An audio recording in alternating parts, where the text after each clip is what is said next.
All right, let's go. We got Curiosity Cast, episode 5. I'm pumped for this one. We got Riley Hutchison on board here. Freaking speaking of weight loss here, already lost 100 plus pounds. So appreciate you coming on, man. I'm happy to be here, man. Thanks for inviting me. Yeah, let's go, dude. So I don't know where to dive in, but I feel like we were talking about before we started recording business expenses. But let's dive in. I'm interested because we talked a little bit at the gym. Um, when we trained together a few weeks ago, but like walk me through the process because now what are you weighing now? You're like 180? You're freaking lean, dude. Yeah, I ballooned back up. So after I took Yeah, my, okay. I posted on Instagram, yeah, I was sitting like 170. So that would officially be like the Leanest. most I'd ever been. And that would Holy cow. officially put me at 120 pounds down, like from my absolute heaviest. So yeah, now I'm sitting around like 180. Um, put out a lot. I didn't realize like how much weight you put on when you lean out like quickly. It comes very fast and it takes so long to lose it. So that was kind of a big wake up call of like maybe I should reel in the diet after I want to like so called be done with leaning out. But yeah, to answer your question, right around like one, I'll give you like a range, like 170 to like 178 to like 180 is probably what I'm at right now. Well, yeah, I mean, yeah, I'm not too worried about what I'm saying is you're down 120 pounds, man. That's freaking awesome. Oh yeah, thanks, man. I appreciate Yeah, it. dude. When did you start the process of that? Oh, dude, it was a long process. I've told this story like 100 times. I haven't heard it, so I'm excited. Yeah. Everybody always asks me. It's like long, it's long winded, so you just gotta like stick Hey, with that's me. good. It's a podcast, so we got time.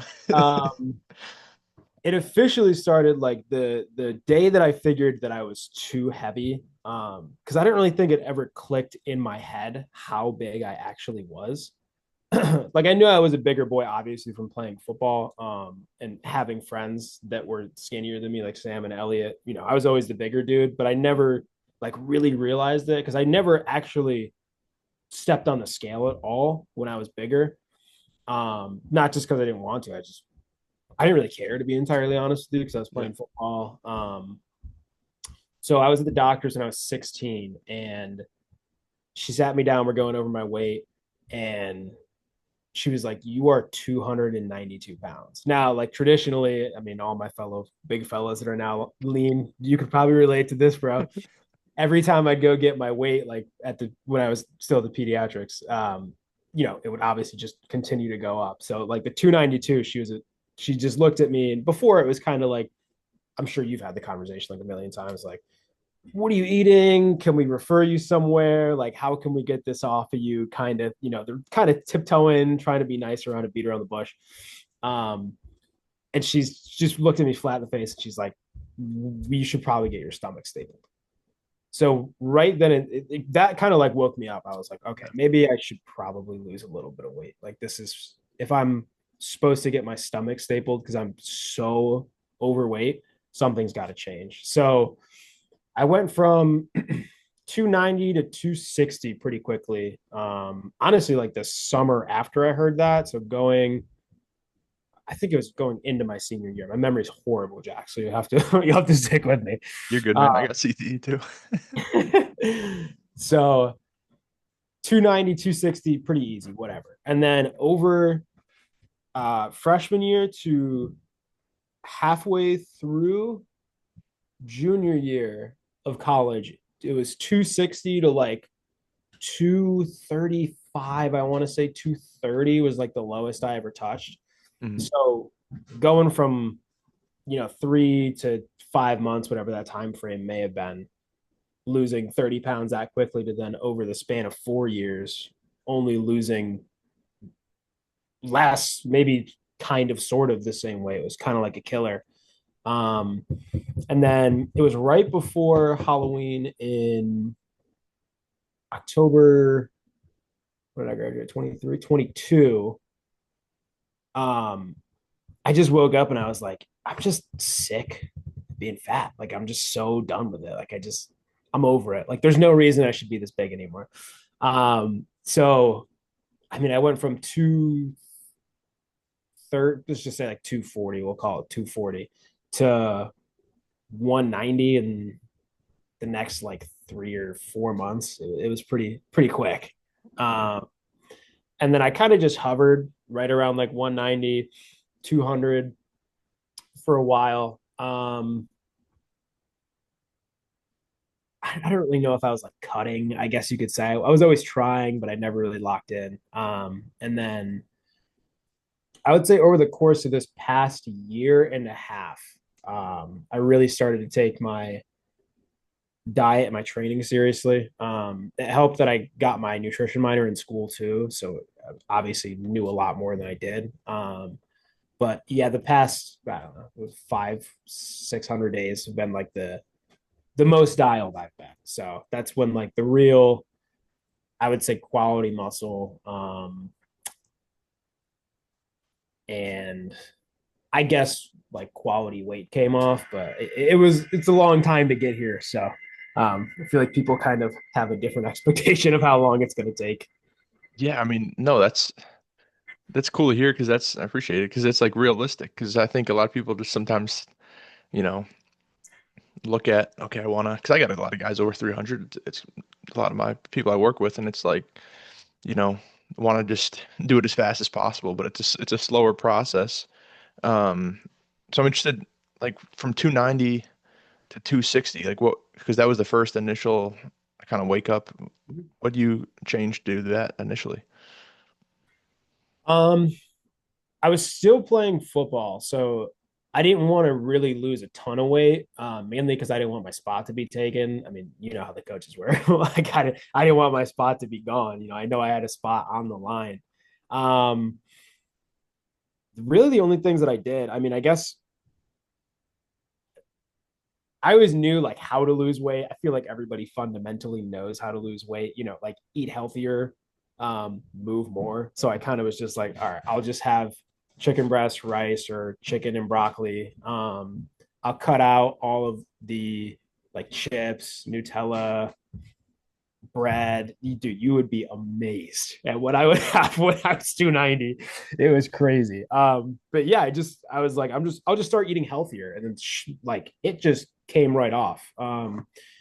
And I guess I chose to be a little bit more active too. I think that's a big part of that. I would take the stairs or park further away, play more basketball, hang out with my friends more. Just something that would get me up and moving, I guess, was another thing that I tried to focus on. And then just eating healthier, or at least what my idea of healthy at the time. Yeah, no, that makes sense. So how did it like, because I feel like we come from like a little bit different because I was when I got to like 300, I was like forced to. So I was like 230 junior year. And then they're like, you got to bulk up. So I got to 290 in a year. So I gained 60. So like, yeah, I did like the reverse and then I had to come back down. So for you, were you just always, because I probably met you, I don't know, when you were a freshman, sophomore. So I always knew you as a bigger dude. So like, was it just growing up? Was that was just kind of like the lifestyle you were in, I guess? Yeah, I'd say so. I think there's a lot of talk about the genetic disposition to be overweight. I haven't read too much into it. I would say that from what I know, which is a very small amount, I agree with it for sure. I just think that some people are just meant to be a little bit heavier. I think people blow that out of proportion. They take it and run with it of like, oh, I'm supposed to be heavier. I think people are, they like to sit at a higher body fat percentage, but not dangerously high. You know what I mean? It's like 20 at the upper limit is what some people may be like comfortable at. Like the set point theory. Have you heard about that weight set point? I don't think so, no. It's I don't really know if it's been verified, but I've heard it. And it just kind of always intrigued me. Yeah. You have a comfortable weight, and I think it fluctuates. I've heard upwards of like 10, gain 10 pounds, lose 10 pounds, kind of like what standard deviation is that what it's called? I think so. Whatever it might be, plus or minus 10 pounds is like Yeah, yeah. where your weight set is. And it takes a lot to get, over that or under that. So, you know, like I said, I don't know if that's true. I don't know fully if you're supposed to be um, genetically predisposed to being a bigger body. But my dad is a pretty beefy dude. So I would say I definitely didn't get that. I don't think my mom is, hopefully they don't watch this. I don't think my mother, is any Victoria's Secret model skinny. So, maybe that's just the cards that I was dealt. Yep. Yeah, I mean, we can definitely put some food down in this house for sure. That's what Oh I'll yeah, say. I'm the same way. Oh yeah, I'm right there with you. No, it's I think and I think that's part of it too. And I just looked up the set point theory. It says weight set point theory proposes that human body is a genetically predetermined weight range it strives to maintain. This set point is influenced by genetics and can be affected by factors like diet history, stress, and hormones. The body defends this set point by adjusting hunger and metabolism to maintain a relatively stable weight, which makes sense. I mean, I've even seen studies um, that when you're conceived, your parents' health basically at that current set point gets set down to you or passed down to you. So that makes sense for sure in that regard. And then even working with so many different clients, I've got some people who are 220 pounds and are eating 3,500 calories to maintain, or really that's a medium day.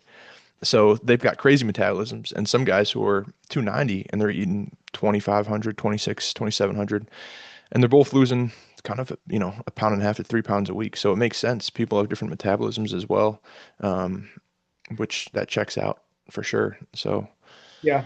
yeah, You make a good I just want to make like a comment about that. I've yeah, noticed that it's kind of weird.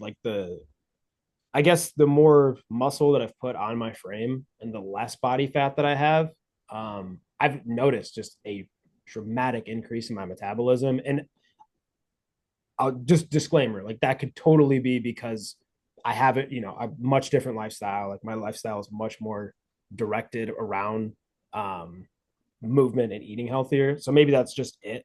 But anecdotally, from myself and from others just online that I've noticed, I feel like I can house a lot of food, like surprisingly. And like I'll wake up and I'm like, oh, that's it. Like, or yep, sometimes I'm like, how did I lose weight? I felt like I had so much food last night. yeah, 100%. And I mean, having that muscle mass, it needs the nutrients. And then when you're, like you mentioned, below 20% body fat, you've got better hormone function as well, whether it's thyroid or testosterone. So those hormones are helping you to really burn an efficient rate. Growth hormones, basically in a lot better range. You're probably sleeping better. So there's so many cofactors that lead to that it definitely makes sense. But I've seen the same thing. You get lean and muscular, and now if I'm eating like, sometimes I'll be following something when it's off, like non-training day, 2,400 calories, training day, 2,600. And if I do that for a week, dude, I'm losing like 5 to 6 pounds in the week. And then I'm just like, all right, this is like this is too, I'm just dropping like so fast. So my maintenance is way higher because I remember initially when I was losing weight from 300, by the end when I was like 230, 225, I was eating like 2,000 calories and I was like, dude, this is terrible. Like I'm hungry. And now if I eat less than 3,000, I'm losing weight the next day for sure. That is so crazy to me, dude. I wish I had that. Yeah, Like well, I I'm can also a lot bigger. yeah, I know. You're taller, you weigh a little bit more. I Yeah, I'm wish. like 225, 6'3", so it's just a little, yeah, it's different sizes, but it's funny how that works. What did you? I don't mean to like deviate the script here, but like No, you can ask. There's no script here, so for, this is something that I've been just kind of like rolling over in my mind. Like whenever I drive and I'm just bored and like zone out. Um, like my kind of working theory, I guess, that I've been thinking. I don't really know how to say it. I think that the majority of the reason that people can't lose weight is they've never had something extremely challenging in their life that they've had to overcome. So like I can simplify that if you want, like if that did make sense. no, it makes sense. Then I used to doing hard things, and Yeah. losing weight is hard. Yeah. It makes sense, but then you look at a lot of people I work with, or just people in general, and at least the things they do to me seem really hard. And what I mean by that is like they go to corporate 9 to 5 or whatever it may be, and they're working and they don't maybe it's not their passion, but that's their work and they've done it for years and they've moved up the ranks and they're making good money supporting their family. Um, and I've worked in the corporate world, and that was way harder for me than being in a calorie deficit and training. And I couldn't do that. I really couldn't. So like in a sense, but maybe they don't see that as hard as I did. But I think that makes it definitely. It's just also, I don't mean to like rant, but I think it's just also so counterintuitive to like what we're told, because there's so much. I feel like there's so much information that's just can pull you in a million different directions on how to do it that you just get so confused. Then you're like, well, do I eat this protein bar, or this greens powder, or this many steps, or do this or that? And people, I think, just get information overload too, and are just like, screw it. Like I'm just gonna, I can't, I can't live my life and lose weight when you really can, if that makes sense. Yeah, maybe I should change it. But yeah, No, you I made a good think, point. I mean, I think, I don't mean to, I'm not trying to prove you wrong. I'm just like No, no, go thinking in ahead. my head of like, but it really does require that commitment to a goal, that it's different. My example, right, working, it's like you have to do that. Like you have to provide income. Where your health, you don't necessarily have to change it to have your house or have a family. So I do think that definitely makes sense. And I'm lucky to work with a lot of individuals who've pushed themselves in athletics or other realms where they're used to pushing themselves. So they're like, hey, just like coach me, give me a Yeah, plan because I used to have a playbook and I know how to follow that. So like in yeah. yourself and myself, we've done that. Like we've just pushed through whatever training camps or things like that. So no, that makes. But I'd like to elaborate on that. Like, what do you? I think it's an interesting theory. I like it. I just yeah, I always find like I try and find the right words in the car because like I know what I want to say. I just like it's hard to like formulate what I want Yeah, to. I get it. I guess it's more I mean, this is kind of like where you and me step in, but I should change it more to like people don't believe enough in themselves. You know what I mean? Like I think because it's easy to like look at you or me or somebody else and be like, "Oh, I can do that." But like you don't realize how hard it is until you're in there. But like do you follow Alex Hormozy at all or no? Yeah, yeah. I've got some of his books back there. I Jim love Welch and some others. I yeah, I have one of his too. I love his like best thing that like he calls it like his frameworks that he does that like really kind of switched it for me when I'm like thinking about something is he was like, his question is like, did you expect it to be hard? And if the answer is yes, like, okay, great. This is what it's gonna feel like then. You know what I mean? This is hard.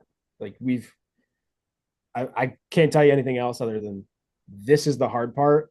Do you want to endure it or not? So I think people just need to believe in themselves. That's I think the beauty of what we get to do because it's like you like see it on the other side. You just got to keep going and it sucks. Like I'm not gonna sit here and like lie to people. Like sometimes it does suck. Even like you or me, like when we go on a cut or something, like I think people just think that our hunger just goes away because we've done it. Like, dude, I'm hungry 24/7, just like you. I've just done it before, so I know that I can do it again. I have to like just willpower through that kind of thing until I see the results that I want.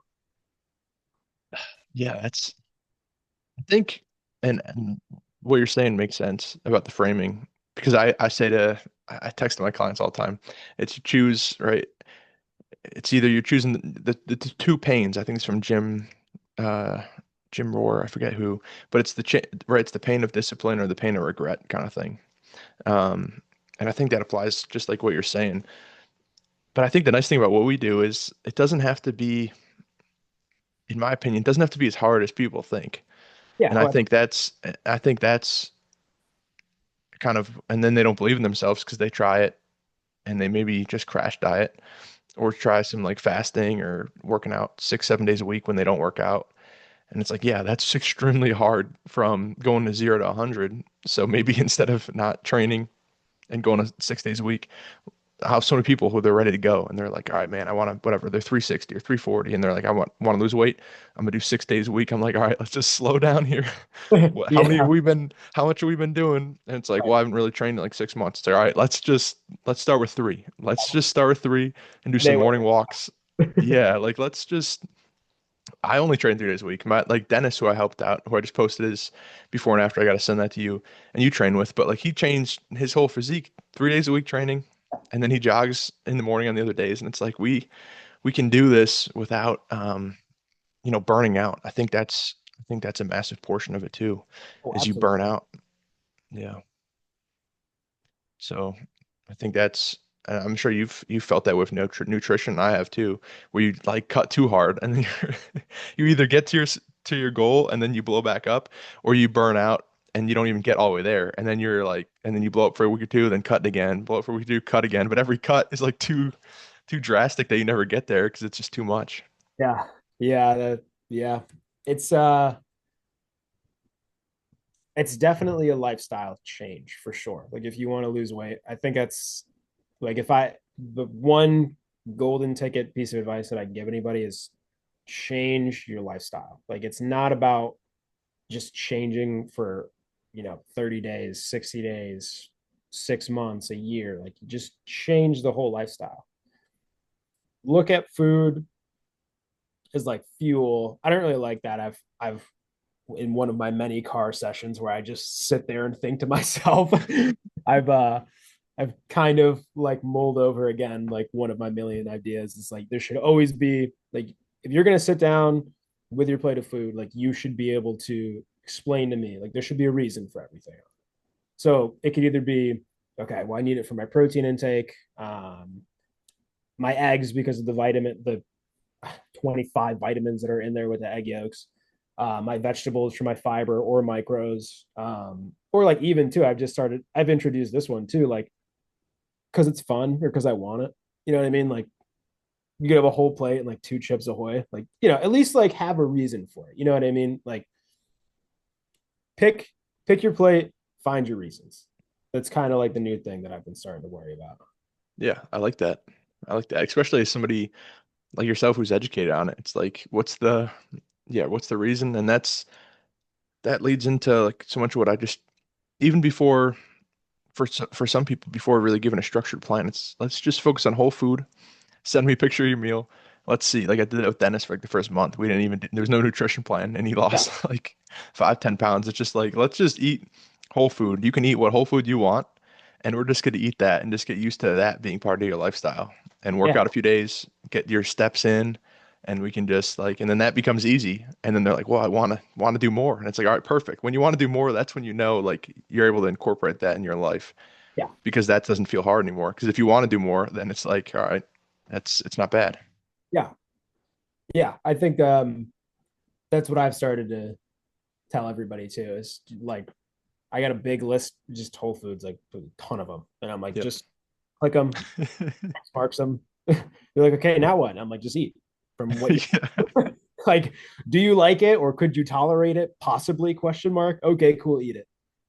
Yeah. Well, how It's a much? Oh, I don't really care. Like, I mean, have as much. I mean, I would try. Like, I would give anybody this challenge. If you can gain weight on only eating, pick whatever vegetable you want. Like, can't be like a root, so it can't be like vegetable, or it can't be it can't be like a potato or a sweet potato. But pick a vegetable like a leafy green one, and chicken breasts, tilapia, egg whites, pretty much the leanest protein you can. Try and gain weight. Just try. Like even my appetite, which is insatiable, I couldn't even do that. I by the fourth meal, I'd be like, oh, I gotta have my cruciferous vegetables again and my and my boiled broccoli breast and my boiled chicken breast. I can't do it.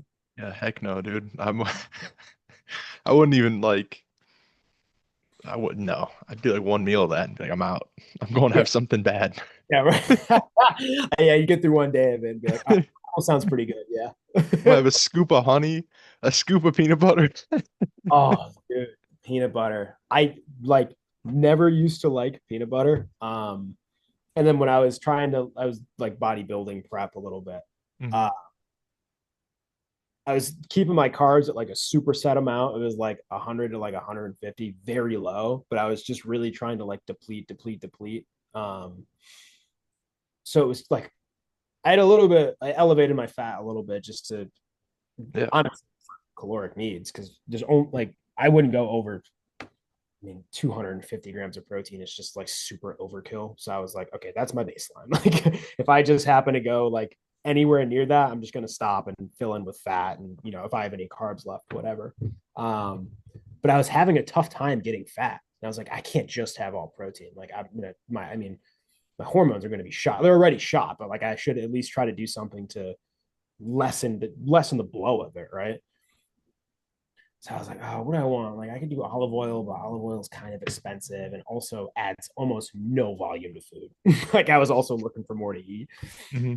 So I was like, what do I do? And then I was like, I could do like peanut butter. And then, like, that single scoop of peanut butter or like the 15 grams of peanut butter that I'd have, dude, it tasted unbelievable. It was incredible how good it tasted at that point. What, you didn't want to add any fat from like meat or eggs or like those I did saturated do sources? I did eggs, red meat and ground beef, quite a lot, but I, frankly, it's just a little bit more expensive, than Yeah. how much I can get for chicken breast. So I'd usually do the like 3 packs, the 93.7, but like Yep. it's a pound of ground beef. I mean, you and I know I could crush that. Like easy, I mean, no problem, right? So it was kind of like the how practical would it be to just kill three, you know, Chicken thighs too. yeah, I could have done chicken thighs, I guess, too. The breasts were just easy. Like I don't know. It was always easier for me to get the breast and then Yeah. trim the edges and just chuck them on the grill. So I guess I could Yeah. have done chicken thighs too. But I did do red meat. I did have a lot of eggs.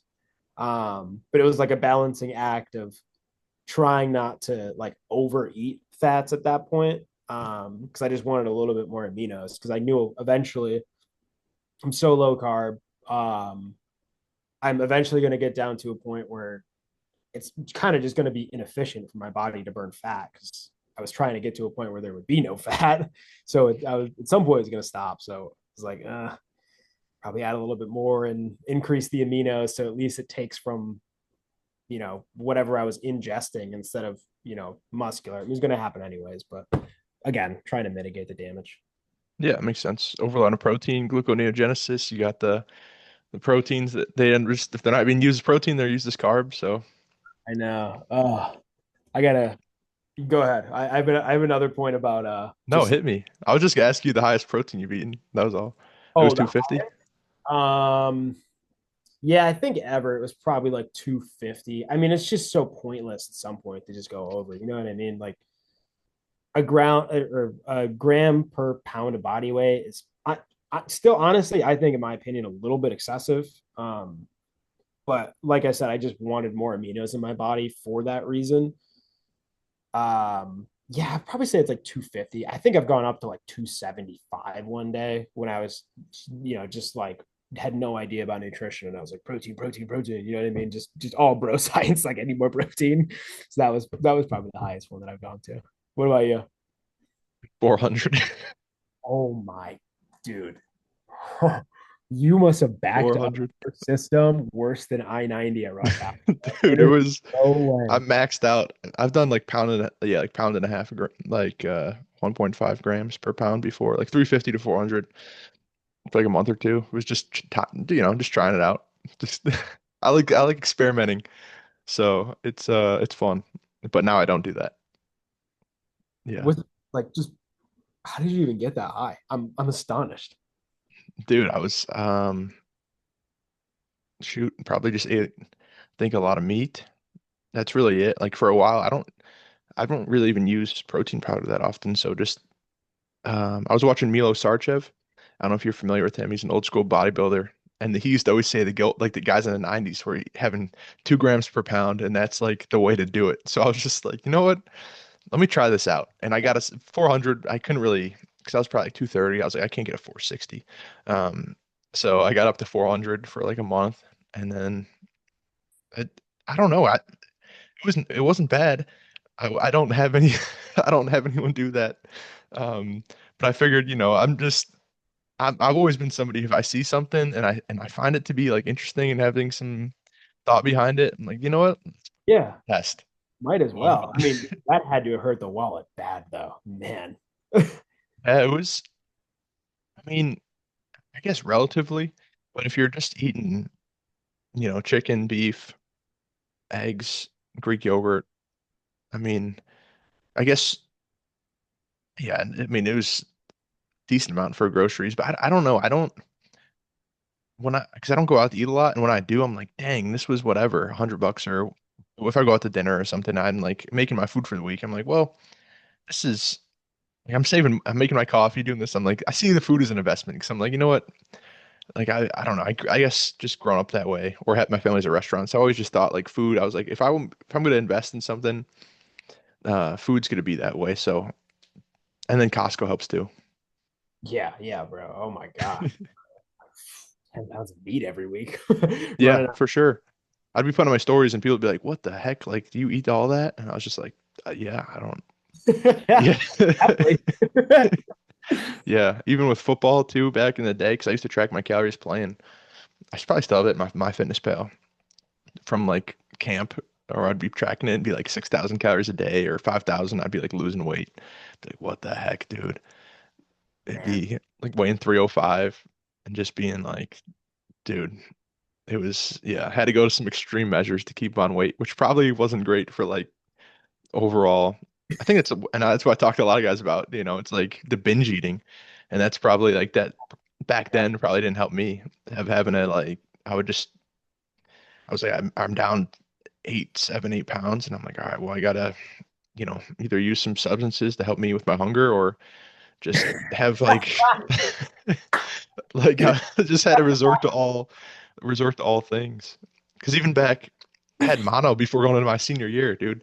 And before going to camp, I was like, I don't know, 300, 305. And I went to Cape Cod, got back, was like sick for the first few days of practice. I was like, dude, I feel like terrible. And then eventually with my head coach's office was like, dude, I'm sick. Like they told me I don't have the flu or COVID, but I'm sick. They took me to the hospital. I had mono, my spleen and liver all enlarged, and I lost like 30 pounds.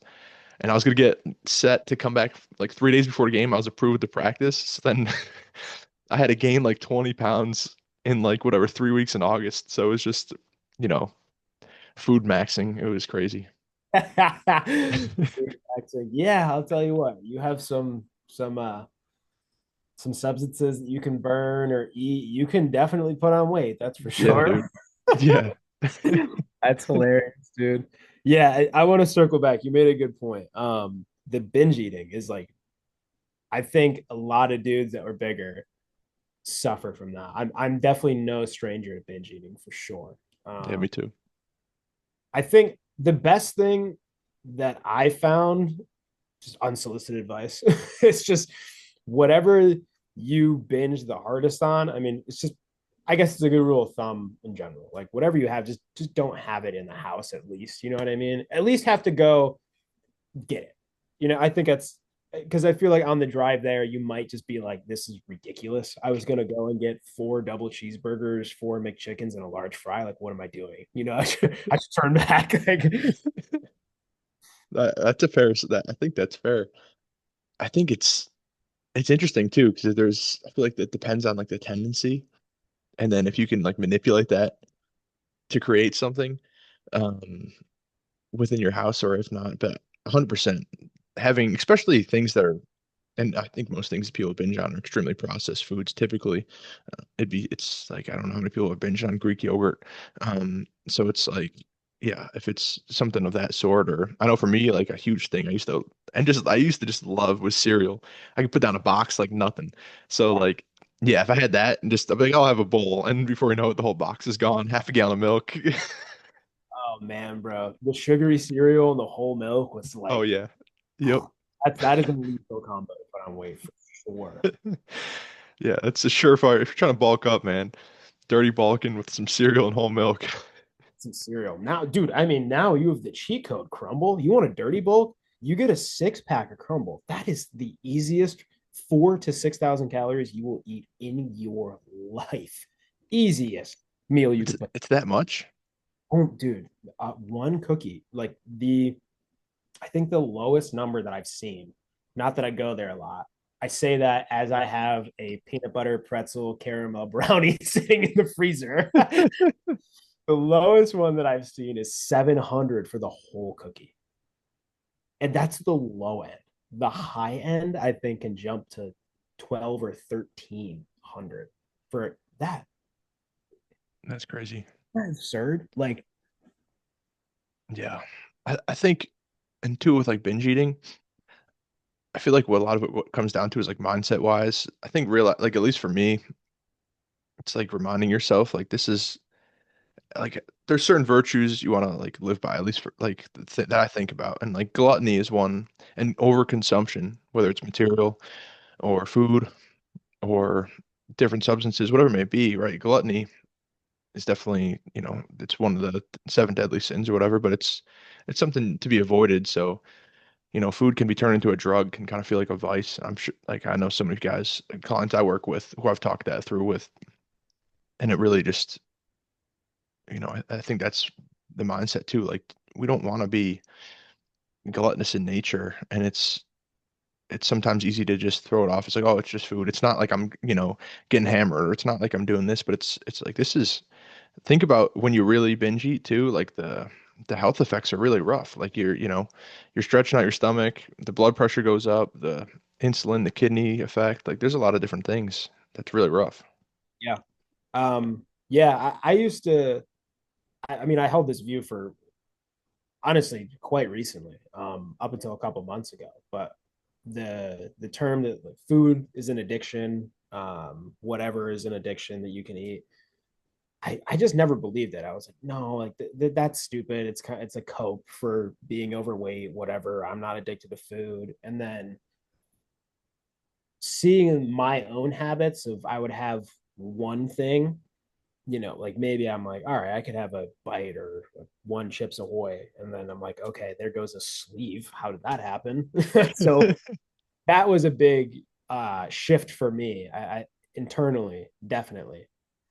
Um, I never believed it until I looked at myself in the mirror, and I have more sympathy now for sure. Not that I don't for people that are overweight, but there was definitely an ego period for me after I lost weight of like, I don't know why other people can't do this. This isn't that hard. As if it didn't take me 5 years to lose the majority of my weight. Like I'm over here on my high horse. Like I didn't stretch it out for too long.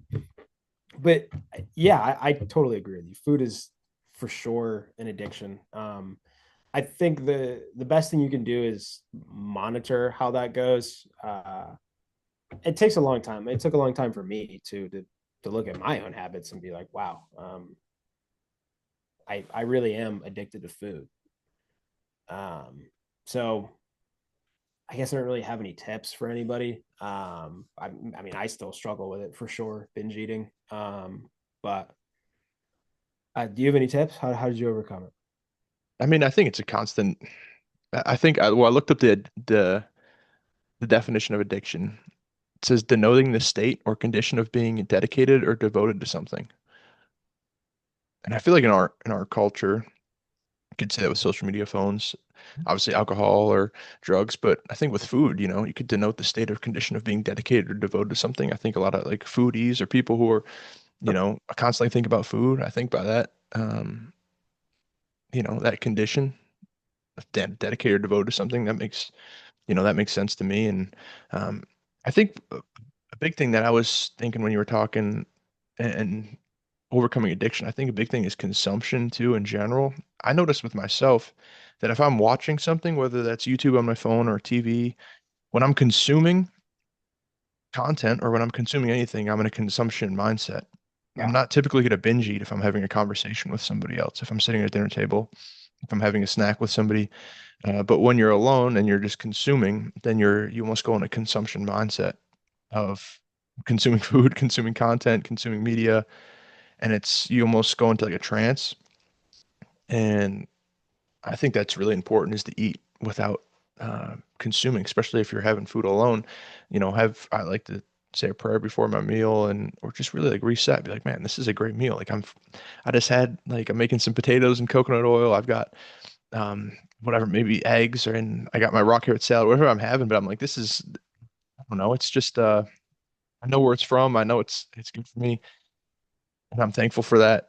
And I'm also not like watching something because when you're watching something, you eat, and then 5 minutes go by or 3 minutes go by, it's all gone, and it's like you don't even realize, you don't even like process you ate it because you eat it so fast. But when you eat it, when you're eating silently or talking with somebody, you eat slower, and I don't know. And then taking a walk right after, I think is really important. Like put the dish away and then take a walk, and by the time you come back, you know, hopefully clean the kitchen, you walk, you come back, and it's not really you're not really in a state. If it's at nighttime, definitely recommend after you eat, brush your teeth. If you wear a retainer or anything like that, put it in a retainer. Use your mouthwash, use your floss.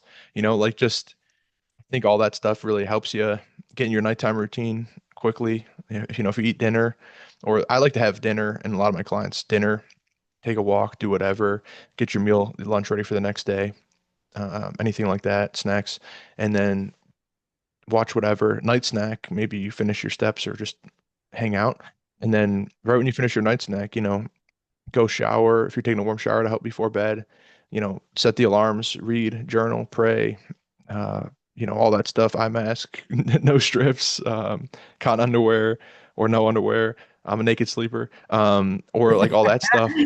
Um, so like I think just you've got to get out of the kitchen. You've got to get out of the area. It's like it's a nuclear the nuke went off. The food is exposed. Yeah. The radiation is around. And I think if you're very prone to that, getting out of that area rather than just like looking at the pantry, be like, oh, what else is going on here? Like, or looking in the fridge, and before you know it, it's just I have a bite of this, bite of that, and you're just your stomach's killing you, and you have to lay on your side, and you're holding your stomach like, oh crap, and Did I do this? Why did I do this? Yeah. what's the point of this? Yeah. Yeah. Oh man. That's kind of my long answer. What about you? Um, I'll start off with one that I would never recommend, but it works for me. Um, I after I finish eating, I'll either chew some gum. I'm a big gum chewer. I don't. I don't know if it helps me. I guess like the addiction, just like my mouth, like chewing something. So gum helps. Any sort of oral nicotine pouch that stops me from having any other food. So Yep. that's kind of a nice one. Not that I would ever recommend that, but um, I think honestly weighing whatever I want helps too. Because it is just a temptation at the end of the day. I think that's something to note too, is that you want something, you're just tempted for it. You don't want 10 of them, right? Like the Chips Ahoy are what? Two cookies for 140 calories. Like you could have two, get the taste of the cookies, um, and be fine. Like, you know what I mean? You'll be good. You don't have to have 10 of them. So I think weighing them out, choosing the better binge too, I think helps. So like if you want something sweet, go down and get your favorite fruit, like Yeah, dude. kiwi, kiwis, grapes, strawberries, whatever. Like do something like that. Um, yeah, I think staying out of the kitchen is good too. And then a weird thing that's kind of helped me is when I have my meals, I'll, if I haven't prepped, I'll eat one, and then knowing what I have left, I'll just input them into my calorie calculator, and it just seems to Mm, make me, like, I think it's a weird placebo, but it just makes me less hungry. Like knowing, like looking at the number and then the remaining amounts of my fitness pal is like 500, even though I've had 400 for my first meal. I don't know why it just doesn't make me hungry as much. So yeah. I think food's coming, right? Like you're like, all right, I know I'm still eating a lot of food throughout the day, so like it's still coming in. yeah, well, it's weird because I'll check again and I'm like, oh, I don't only have 400 calories, and I'm like, oh, I haven't eaten meal two or three yet. Like, I'll be okay. Like it's 2 p.m. Like I have way more food left than I think. Yeah. I think a big thing too, at least the people I work with, a lot of it's sweet tooth. That's Yeah, the binge. So I like to incorporate fruit basically within every meal, figure out what their favorite fruits are, and I've got fruit. Most people I work with, almost in every meal. On average, probably 5 meals a day for people. Breakfast, lunch, snack, dinner. You probably got at least 5 servings of fruit throughout the day Yeah. or honey. So fruit or honey is probably in every meal. And I think that helps a lot for adherence. That helps for me a lot. Is just constantly getting hit with whatever you crave, Yeah. getting that hit throughout the day. Probably 25% of their carbs, if not more, from simple. So I found that to be helpful. And even though it's less filling, I guess, but it's got a lot of micronutrients and it helps hit that sweet tooth. So that helps. Yeah. Yeah. My girlfriend's family has a ton of fruit always, but they never eat it. Oh, I house all the fruit, and they have such a variety. It's awesome. oh, that's awesome. Watermelon, strawberry, blueberry, kiwis, plum cots, which are a plum and an apricot. Yep. Yep. You had them? Oh my God. Yes. I got introduced to him last year. Yeah. So good. Nectarines, peaches. I mean, I'm having a free for all down there. And then, I'm in the binge mode. I'm like, oh, I want some food. And then I have two peaches and a kiwi, and I'm like, oh, I'm pretty good. you know, Yeah. maybe 200 calories, maybe that I just had. And, I'm good. Like, I don't want anything else. Well, I get that. I mean, I don't know if this counts as a binge because it didn't feel like it. I was just enjoying and I was dehydrated. But on Saturday, I ate a whole watermelon, but I didn't gain any weight. But Yeah, I just it went was to like, throughout the day. yeah. Oh, dude, you could have ate it like right then and there, and I wouldn't have judged you. No, I ate about half. Well, I went to pickleball in the morning. I had coffee with like collagen, some honey, and then what do we do? Oh, I got like some fish, some vegetables, some rice when we went to lunch. And then by like 3:30, 4 o'clock, I got home, was so thirsty. I just cut up the watermelon, had about half, and then later in the evening, I don't know what I did, if I biked or something else, and then had half. Because I've been like side tangent, but I've had like a bunch of like autoimmune issues, so now I'm eating no meat right now. So I've just Perfect. been now my protein's probably a lot lower. So it's just like a complete flip. So it's just carb, high carb, moderate fat, moderate protein. 400 grams to 40. Yeah, right. Still having a lot of eggs, a lot of milk, cheese, Greek yogurt. Yeah. Yeah, I think I had something else that I wanted to say. Oh, collagen. I'll have to circle back to collagen because I've been big on that recently. Yeah, I'll write it down. I think people, I mean, you and I know this just from understanding nutrition, but there's always like a weird demonizing thing with the egg yolk. Um, so to all the dudes out there that like want to lose weight, the egg yolks are not bad for you. I promise you. It's fat burning effect in it. The amount of micros in there is just crazy. I mean, if you just take any vitamin listed on there, there's a million: zinc, iron, choline, selenium. There's 100 of them. Pick any one of them. Put in a chat GPT, highest sources of selenium, let's say, or choline. Eggs, eggs, eggs, eggs, eggs, eggs, eggs. Doesn't matter. You any of them. They're so abundantly good for you. Please do not be scared of them. Even me, when I'm eating 1,800 calories, when I'm trying to like super shred body build prep kind of thing, will have egg yolks. So that should tell you something. That's how good they are. Superfood. Yeah, that's a fact. I remember Lee Haney said, I forgot what he was saying, but he's a big egg yolk guy, 8-time Mr. Olympia. I was like, dude, this guy knows. I like seeing people with the proof, you know? Yeah. If Oh some yeah. jack dude says this, I'm like, all right, I'll listen to them. It might not be right, but I'm gonna look it up and try it because I'm Right. Sure. like, Something worked for them. yeah, Hopefully so I'm gonna it's try it out. other than their superstar genetics, but That and steroids, but I'm like, a lot of people take steroids. Not everyone looks like that, so I need to yeah, figure out true. what the heck he did. True. I'm gonna take it seriously. But yeah, I mean, because I was just reading about eggs and pasture raised. I think that's extremely important too, the quality of your egg. Because I was reading a few days ago, I was reading this book, How to Heal Your Metabolism by Kate Deering. But she's like a big follower of Dr. Ray Peat, who I've kind of dove into a lot for metabolism healing. And she was talking about not all eggs are created equal. And there was a study in 2008, and it depended on the feed of the hens. So some were corn and soy fed, some were like pasture raised. So eating two high corn soy eggs a day elevated oxidized LDL, bad cholesterol, by 40% in normal healthy individuals. Then the individuals who ate two low omega-6 eggs from the pasture raised had normal levels of oxidized LDL. So a lot of people will get stressed out about cholesterol too and think, oh, my LDL is gonna go up. I've had heart issues. I've had them for a while, and my cardiologist is like, hey, don't have egg yolks, don't have red meat. But then you look into if you're having quality grass-fed, pasture-raised sources, they're not even impacting those markers. But then, of course, if you're having, you know, food sources that eat bad food sources themselves, hence a chicken or steak or cow in that sense, then it could impact you. So I think that's an important note as well that people get confused about is the food source impacting the quality of the food you eat. Yeah. Yeah, I've started to get more into that for sure. I've been trying to take that a little bit more seriously, so I'm just introducing it a little slowly. Not not like it's something crazy that I'm doing, but like Yeah.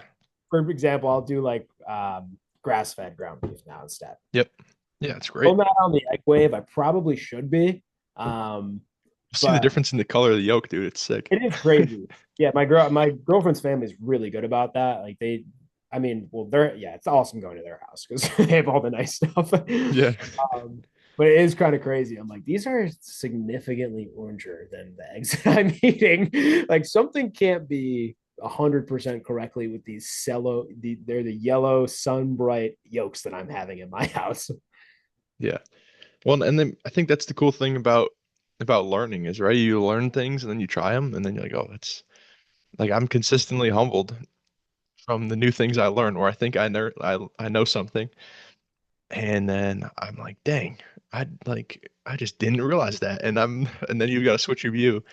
And for me, whether that's like politics or whether that's nutrition or training, there's always like I think being open-minded is, especially as us as coaches, it's so important to I don't know, be willing to be open to change and or at least trying things out too. Yeah, sure. Yeah, I totally agree. So What was I gonna say? Oh, yeah, the collagen thing. yeah, collagen hit me. I think you posted you have like a little bit of loose skin still, or now? Is it gone now, pretty Yeah, no, much? I got a little bit. It's yeah, I still have a little bit. I mean, I definitely have a lot of stretch marks, so I can like I'm pinching some right now on my arm. Yeah. Yeah. Um. Oh, yeah. I built like a tiger. I got so many stripes all over. Yeah, so I definitely have some. How about, yeah, I know you do. Yeah. So we were collagen kind of in relation to the skin. Yeah, I did. When I was in school, I lost all of it. When I lost like my weight, I noticed that my loose skin then just as like a some hope to some guys out there if they have it. When what it was 2 or 3 years ago is significantly different than what it is now. Even a year ago to now, it's still different. I think the number one thing that you can do to mitigate it right off the bat, obviously, the less overweight you are helps, but we'll just take that factor out because I feel like a lot of the bigger dudes, nobody's losing 40 pounds and is worried about loose skin. I mean, still possible, way Yeah. less likely. Yeah. So we'll take that one out. Age, so how young you are when you lose the weight is another important factor. Lifestyle, so if you're a big smoker, I would stop that immediately. It destroys collagen, your elastin. Um, and there's another one. Too much sun exposure actually destroys your skin. So if you're going outside, please wear sunscreen. Make sure you have it on. Um, but it also just takes time. It's the most annoying and frustrating thing. But the younger you are, your genetics play a role. It'll tighten up eventually. You just have to give it time. It's definitely embarrassing. I mean, um, I think you have to be a very secure person to not care about it. I definitely do. It's a struggle, um, but it goes away. Well, it doesn't go away. You get more comfortable with it, and it'll tighten up. And when I lost all mine, I was doing some research because I really wanted it to Hmm. go away. The biggest things that I found were um, vitamin C. So you can get them. I mean, almost every grocery store has them. I'm pretty sure they do. I mean, Walmart for sure has them. So vitamin C every day, morning and night. Um, it's pretty hard to get a toxicity from vitamin C. I mean, you have mild symptoms. If you do, you might have the runs. That's about it. um, so vitamin C, lots of water. Water is, I mean, a, crazy. This is going to blow some minds, but you need water to live. So an elevated amount of water only helps you. So at least a gallon a day. And the collagen peptides are crazy for loose skin. When I was doing them every day, I mean, even now I started to go back into it because I want to tighten it up even more. I mean, they're so good for you. So lots of water, vitamin C, collagen peptides. For if you can, first thing in the morning on an empty stomach.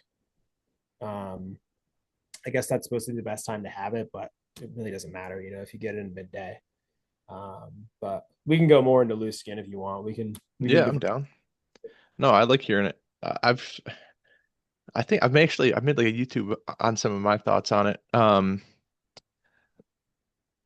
I would say there's a lot of, like you mentioned, there's a lot of things. I do recommend collagen for most people who I work with. I mean, the glycine and the metabolic effects for sure is a big thing. I focus a lot on as I learn more about metabolism and work with people and they come whatever 2,000 calories, 230, 210, 2,800. So it's like I'm trying to just boost metabolisms and the collagen's definitely a big component of that. Obviously for the skin too is a massive one.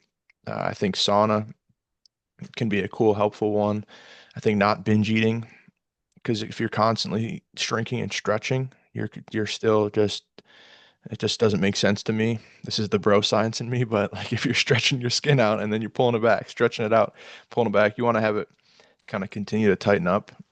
So definitely being consistent with that and, maybe not going full bore with your 100% diet if you're gonna after 3 weeks just go crazy for a week.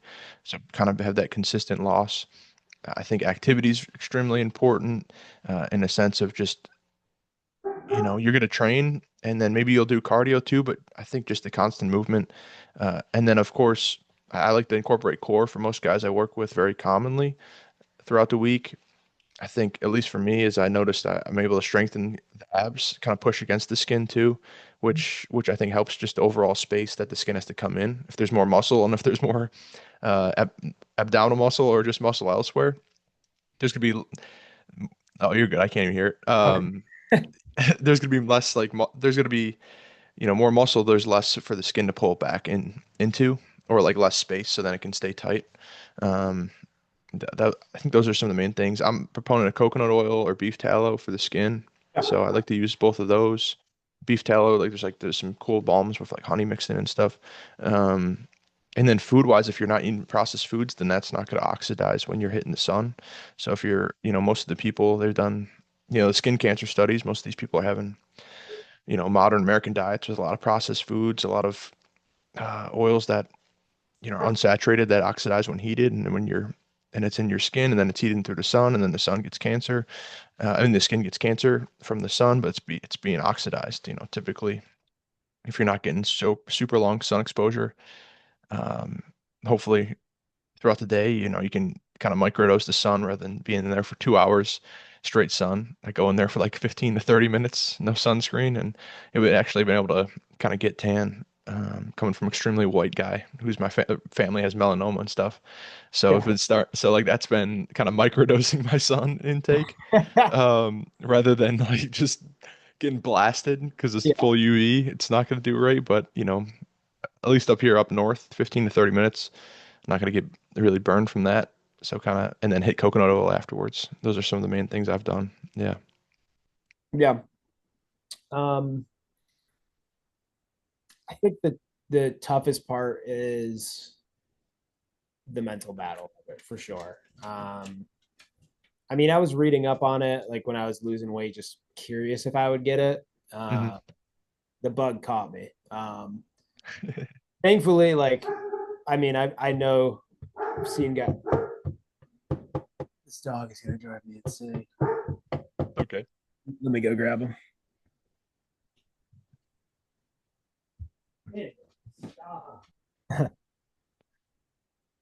All right, the skin. Yeah, yeah. Sorry. You're Um, good. yeah, the biggest part is mental for sure. If you think you're gonna get it, it's most likely gonna happen. I would say anywhere over 60, 70 pounds is where you start to run the risk, especially if you've been overweight for a while. Um, I think the best thing that you can do is look at it as like your trophy. It's kind of what I've tried to do. Yeah.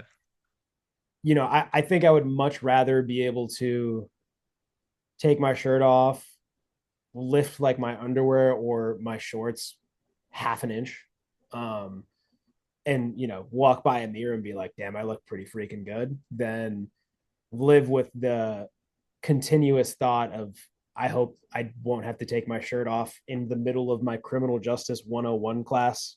Just that constant thought of like not liking how I look. So the grass is definitely greener over here for sure. Um, you know, Not to say that it makes it any easier mentally, but the best thing you can do is surround yourself with people that are not going to look at you differently. Obviously, if you have good friends, Yeah. and Elliot, my best friends, they don't care. My other good friend James, he doesn't care. Um, my one friend Matt, and they could all care less. Like they Yeah, don't care. nobody cares. Nobody cares. Nobody gives a shit. I think in your head you think you care. Nobody cares. And I mean, don't let it stop you from doing anything. Like I was embarrassed when I first met my girlfriend of like, when am I gonna have to take my shirt off? Like when is she gonna see this? And what is she gonna think about it? So, but it's also kind of like a nice little precursor of like somebody cares about it. I guess you didn't waste much of your time. You know what I mean? Cool. We're Yeah, going like to the that's like a scar, it's from somebody got in a surgery or something. It was a past thing. I don't, yeah, there's nothing. That's cool. Like if you got some loose skin, that means you freaking worked your ass off and lost a ton of weight. Like that's badass. Most people don't have that because they never lost the weight. So like Yeah, true. True. it's like, that's means you put in a shit ton of work. Like that's there's nothing wrong with that, and it will tighten up throughout the time. Get on some BPC 157, some TB 500, couple IUs of growth hormone, and some good coconut oil and other things. You'll be good to go, man. I like it's Yeah, you'll be fine. And people, they've got those surgeries too where they like tighten. I know there's one bodybuilder, Paul Barnett, who used to he taught me kind of carb cycling. He was my coach. I had him as a coach a while back in like 2021, 22 maybe. And he was the guy who was like overweight. He was like a bodybuilder. Then he lost a bu then he no, then he gained a bunch of weight and then he lost weight and got like freaking shredded.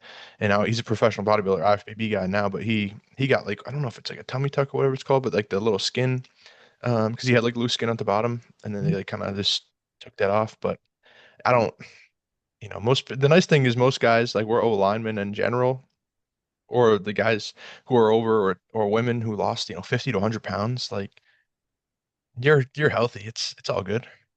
Yeah, yeah, but yeah, I mean, you'll like yourself way better after losing the weight. Yeah. And you'll be eating cleaner food, and then you eat better food and more nutrients. All those markers of health, whether it's inflammation and joint pain or headaches or poor sleep, all those things tend to improve. The guys who I'm helping, and I'm sure you've been the same way, and the people you help, but it's like I'm whatever, they're down 30 pounds. It's like, all right, well, week one, your sleep was terrible. It was a 3 out of 10, and now this week you said it was 9 out of 10. They don't even realize, and I tell them like your sleep's greater, your digestion, like all that stuff, and the less bloated Yeah, you are, because sometimes you're more like you think you're really fat, this happens a lot for the people who aren't maybe super fat, just bloated, like they're maybe 20 to 25%, but they're very bloated, and then they lose some weight, and their stomach is actually digesting food better, and then that pulls in. And then you realize, wow, I didn't even have as much fat as I realized too. That happened to me. Like I was coaching a Wagner and eating at the dining hall and had all these like horrible oils on all the food. It was just soaked in it. My stomach was always hurting. And I got off that and was eating cleaner food and it just like my stomach just pulled in just from doing that. So it's kind of interesting if you're inflamed too. Yeah. Yeah. I mean, it's might just be the cross that you have to bear. It's everybody has something. Nobody looks at moms differently for having loose skin, right? Like, not to say that losing weight is anything comparable to, you know, human life, but just as a little thing. Yeah, like it's, and if you got to like, man, like somebody like you, if you got to the spot where you lost 120 pounds, dude, like look at the picture like we posted it, you posted, you're freaking shredded, dude. Like there's, I didn't once like, Yeah. I didn't once look at this. I didn't once here. I'll share my screen so people can see it. I didn't once look at. Everyone's got to follow Hutch on Instagram here. Let's see if yeah, this is his Instagram right here. But I didn't once look at this and be like, oh, he's got loose skin. I look at this guy's got freaking shoulder veins and bicep veins, striations. Like I'm not like Sam Testani. I'm drunk. Like you know what I'm saying? Like nobody nobody's like, oh, loose skin. Like dude, you look freaking sick. Yeah. So like, and it's you know what I mean? Like it's. And I think that's just as you lose weight, and I think then you that confidence, and I think that's a huge thing too, is the confidence and like the realization of your body too. 'Cause for me, especially as I lost weight, I had all these still baggy clothes, and I was just like, I just still felt big, and I was like, but I'd look at a picture, and that's when like as I saw pictures of myself, like candids especially, then I'd be like, okay, I'd look way different than I used to look. Yeah, yeah, yeah, absolutely. Yeah, that was a really strange thing that I didn't come to realize until as of like a year ago. Yeah. Um, but historically, I haven't been a very confident person. I mean, a lot of tasks in my life. I wouldn't say I'm very secure, very confident. But I think losing all of this weight, doing something hard, um, I always say what people tell me is hard because it didn't really seem hard at the time, but people are always like, "Wow, like that's you," whatever. And, I'm in the body. I have been in the body now for a while, so it's none the different to me. But um, it's made me more confident in so many other areas of my life. Like a stupid weird thing, like my golf game got better, Thank you. which is like a weird thing to think about, but my golf game got better. Communication, like just talking with other people, I'm way more confident. Way more inclined to share my opinions now. So I don't know if it's purely just body image or if it's more putting yourself through the ringer and coming out on the other side and being like looking, I climbed the mountain. Look, what else can't I do? Every other task just seems to fall. Um, what's the saying? Every other peak seems to be shorter from the tallest one or something. It's something like that. I don't know where I Yeah. heard, but You've always got to find the next peak, man. You know, yeah, it's and it's and I think that's a huge thing too. It's like when you do something hard, and this has happened to me, then I get like I feel like bummed out afterwards because I'm like, I need like what's my next hard thing? Like I'm a goal guy. I need to have the next thing. So if I finally hit this goal, like I remember for football, like I always wanted to get a scholarship, be captain, be a starter. And then I did it and I was like, shit, like what else do yeah, I need the next like I hit that and I like for 5 years that was my driving force. And then once you finally do it, and like after football, I was like, I gotta lose weight. And then once you finally do that, it's like, well, shoot, there's still like I still have that feeling where I'm like, there's still something else to do.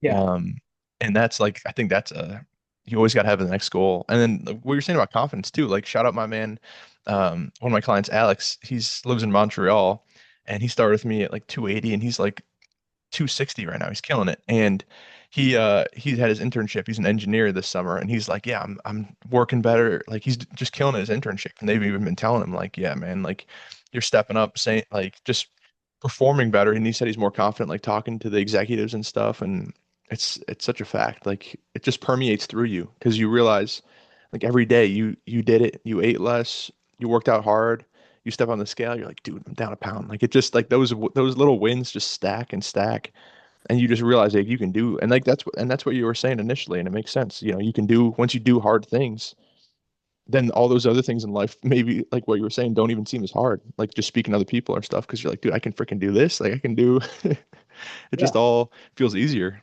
world's my oyster. I mean, Yeah, dude. yeah, listening, bro. Like, I don't know what your goal weight is. Let's just say it's 200. I mean, that was 20 pounds. So imagine 60 pounds less, man. It only gets better, promise. Like, so just stick with it. 100%. Yeah, that's spot on. Just stacking the days. That's what I'm always texting you guys. We're just stacking the days, man. Let's keep going. Yeah, yeah. You Um, win the day, win the day, win the hour, win the 10 minutes, win the singular minute. It's all it's about. yeah, yeah. But that was that a big thing for you, goal setting too? Were you somebody who like was like, all right, by the end of the month or 3 month, or were you just how did you kind of approach throughout your stages of losing weight? Were you a big goal guy in that regard or end goal, or what was your kind of thought process? No, I honestly after football, I didn't really have a lot of goals. I wasn't really too sure what I wanted to do in life. I like graphic design, so I went to school for that for a semester. Hmm. Just didn't work out. I just, I liked art, but I didn't like the idea of, I guess, making art for other people. Like I like making the stuff that I like to make. Yeah, I didn't want to have to be commissioned, and somebody doesn't like my idea, or what this, that, or the third. Um, so then I wanted to be in the FBI for a while. yeah, So I guess that was my next big goal. That one wasn't super. I won't say super hard because I think that's a wrong language.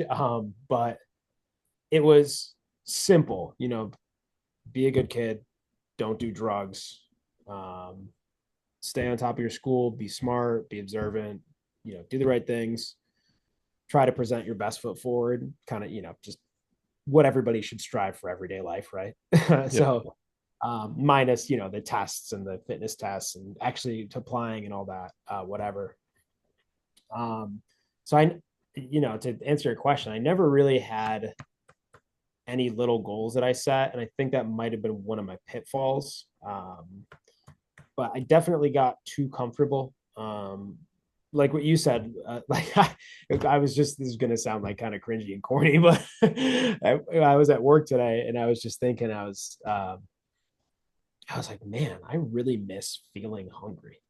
Like, I just miss it. Like it just kind of like just had that, just kind of like that ego in me. If it's like, oh yeah, dude.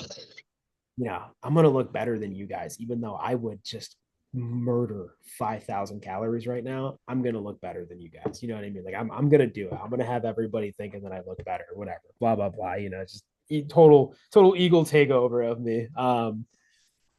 But I think that's the biggest thing that's helped is trying to set a goal. And it could be something just stupid. You know what I mean? I think a lot of the times if you don't want a weight goal, I think a perfectly fine goal, which is one for me for a while. Sorry, I'm like going in a million different directions on your Dude, plane. you're good. One Don't of be the sorry. goals that I had was I was always like a 2XL or an XL, and I wanted to be a medium, which is Heck, like that's a sick goal. Yeah. stupid one. But like I just everybody that was in shape or wasn't overweight was a medium. So I just thought, that'll be my goal. Like I want to get in a medium, or I want to be, instead of a 36 waist, which I was forever, I want to be a 34 or like a 33. Which like, looking at it now that I've had it, not everything's going to fit you in a medium. It's just sometimes the designers are different. So just like a heads up, if something doesn't fit you in a medium, you're not overweight again. I promise you. I've had the same thought. Just different clothing companies cut stuff differently. Yep. No, um, I don't know if that answered your question at all because I went in a whole bunch of different directions, but no, I mean that totally answered it because you had goals of different, those are I think those are even like they're just as good, if not better, than weight goals because I felt the same way. I was like, man, I was wearing like a triple X at the end of my career yeah, of all of my stuff. And I think my pant size was a 40 waist. Yeah. Mm. And I was just like, want to. I was a weight goal person, so that for me, but it's helpful to listen to you talk about that because not everyone's like that. And when I'm working with other people, it's like, okay, most guys, it's weight, but it's cool to hear, want to be a medium, want to be a large, and I think that's just a cool thing. And I've had some guys who are now shopping for new clothes because instead of a double, it's a single, and it's like, okay, I can get a new shirt or this. And and that's when it feels real, right? Because the weight on the scale, the digital weight, you're like, okay, it's objective measurement. But then you put on like a new shirt and it says right on it like XL if you were double X forever, and you're like, man, dude, let's go. Or like your belt buckle. Like I remember I had to get a knife and like puncture a new hole in mine. And I was just like, dude, let's go. Freaking down I'm making a hole in my belt. Like that was exciting. So or now I get hand-me-downs like from Will, who's my little brother. He's a tight end. And if the pants are too small on him, because I'm a 32 now, so I can fit in those, and it's like, let's go. So I get the hand me ups. Yeah. If my brother and Will's got better style than I do, so then I get to. I'm wearing his jeans right Get now, the rearrange and on it. yeah. So it's like little Yeah. stuff like that is pretty cool. Yeah, Yeah, man. yeah. I think it's good to always have some sort of like fun goal. Like all my clients that I go into, there's a should always be a weight goal, I think, because it, like you said, it's objective. Like you can look at the scale weight. There's also just, if you're 260, you're by no means healthy. We should get you to a healthy weight range, Yeah, whatever that means. But you should have a fun goal too. Like a lot of the girls that I used to train, um, they'd be like, "Oh yeah, I can't do a push up," and they'd laugh. And I'd be like, "Well, do you want to do one?" heck And they're yeah, dude. like, I'm like, "Do you want to do one?" And they're like, "Yeah, that'd be awesome." I'm like, "Cool, like we can do that. Like we'll train, lose weight, and then we'll get you to do a push up. Like we can totally do that. Like it's you should have fun. Like the journey should be fun. Not to say that it's going to be all the time, but it should be fun. Like you should be excited about going from a double to an XL. You should be excited about having a weight PR. Maybe it was 2.5 pounds on each side for bench, whatever. Yeah, heck yeah. Your biceps grew an inch. You notice less chafing with your thighs for the ladies out there. Like, there should always be something that you should look forward to, even if it's not just your weight. Yeah, for big, and that you're so right because I remember when I could do a full like overhand pull up, and I was just, dude, let's go. Yeah. And that was a big one. And then for guys too, I have a lot of guys doing dips, so then they can do body weight pretty quick when they start cutting down, and that's like, start banging out dips, and they were doing assisted, and then they're like, wait, I did body weight today because the machine was being used, and I got whatever eight, and it's just like, let's go, dude. It's like those little things, you get that confidence, or you can. I know a big thing for me too is running, so it was like, all right, I got my 5K under 25 minutes, like that was a big one, or just like things like now I'm trying to get sub 7 mile. Like that's my next. So just having like some fun stuff like that where it's just like, all right, let's just I don't know, hit those like fun things, and the fun goals typically coincide with the health goal. So they work together. So it's great too. Absolutely. Yeah. I mean, yeah, push up, like, yeah, you should be able to move your own body weight. Not Yeah. even just for because I'm saying it. Like you should be, for whatever reason, if you fall, you should be Yeah. able to pick yourself back up easily. Yeah. Something like that. You should be able to squat down and pick something up easily. 100%. That kind of goes in. I was interesting too. I want to talk about training. We haven't even dove into that. S- so how is, because I know you started out training people in Oswego, right?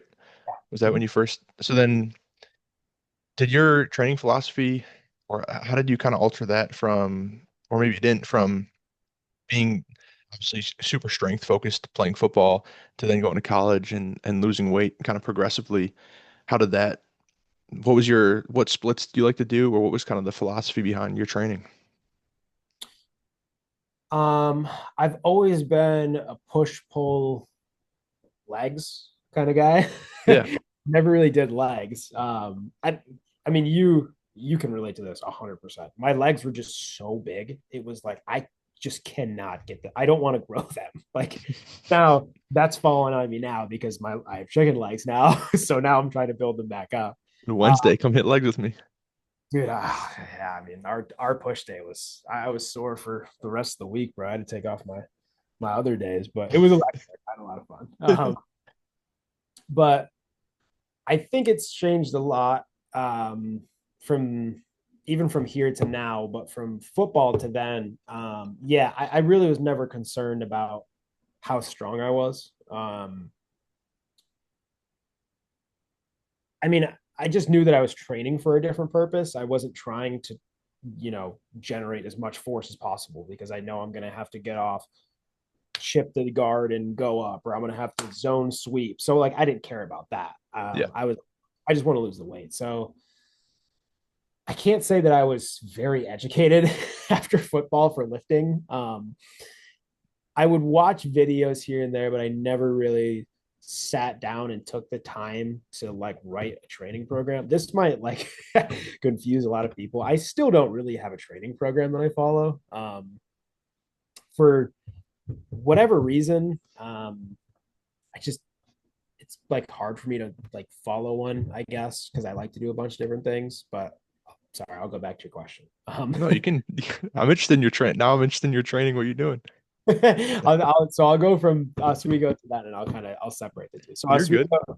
it was like just pretty much like the bodybuilding space of like 10 to 15 reps, multiple sets, um, a ton of volume. Like that was kind of like the biggest thing. I didn't really feel like we had a particularly good science based um, area, at least until recently. So it was kind of just a lot of anecdotal stuff and more bro science than anything. But I always just like training, I guess. I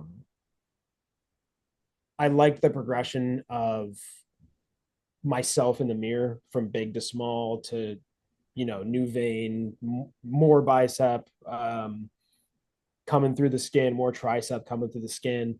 Hell yeah. So I would love to give you an answer, but I really can't because I really just went in there to lift weights and did the exercises that I liked doing. Really, that was the biggest part. Probably a lot more volume than I should have done. But I don't know. It was just always kind of like I just love doing it. I just love lifting.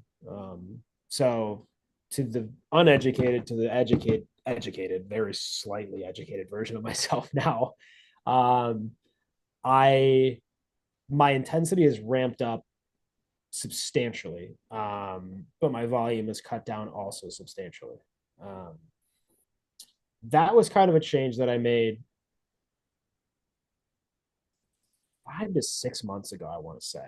I was just in the gym and I was doing so much volume that by my third chest, I was completely wiped out. I just had no energy left. So I just kind of sat there and I was like, well, what if I just did everything to 2 sets? Why do I have to do everything to 4 sets? Like, Yeah. I do my workout. You know what I mean? That's a grind, bro. I mean, it was just such a simple thing, but I mean, sometimes the easiest fixes are the simplest things. It's so simple, you don't think it's going to work, right? Yep. So now I train with a lot more intensity, a lot lower volume. I've my strength just on the lifts that I do. Now I try to keep to the same lifts too to progress. One, so I can track just to know that when I'm deep into cuts, I know that I'm not losing at least a substantial amount of strength. So recently, I've actually been able to continue to grow, which has been nice. But it's all the exercises that I like doing. I think that's the biggest. Another piece of advice. I keep saying the biggest piece of advice, but they all can't be the biggest piece. They're all big pieces though. Enjoying Yeah, what you do in the gym is huge. yeah, oh yeah. That has been like my end all be all thing. I mean, it always has been. Even when I was training in Oswego, I it's what do you like to do, right? Like, because if I can get you in the gym, you're doing exercises that you like doing, and we can progress. We're at the very least adding strength, and we're building muscles, right? Like that shocked people, but I was like, well, I mean, clearly something's working if we're going from 100 pounds to 115 in 4 weeks on the lat pull down machine, right? Like you're doing something right. So I mean, yeah, I just I don't know. I love training. I love the exercise that I do. I try to progress with them strength wise. One, to know that what I'm doing is correct, and two, again, just selfishly ego wise, I want to get stronger. So I guess that's the only thing. I do 6 days a week. I'm usually doing, at the most, I'll do six exercises, and that's on my push day, and that's two chest, two try, two shoulder. Um, Legs is usually four exercises. I'll hit a quad, two quads, depending on the day and how tired I am. A hamstring, usually a Roman chair, like a glute extension for the glutes. Calves, always got to grow the calves. Hell yeah. And back T bar, lat pull down. I've actually been experimenting with some of the science based lifting. Have you seen the flaps at all? Where they cuff and they do it's for the lats. Have you seen that? The lat cuff. No, I don't know if I have seen that. I'm not a huge science-based Uh, follower, but I will. um, I'll find a video and I'll send it to like you. they put a cuff and then they pull down towards their body from the side. Yeah. So shoulder adduction. Yeah. Okay. Yeah, yeah, yeah. Yeah. Big. That's a big. Interesting.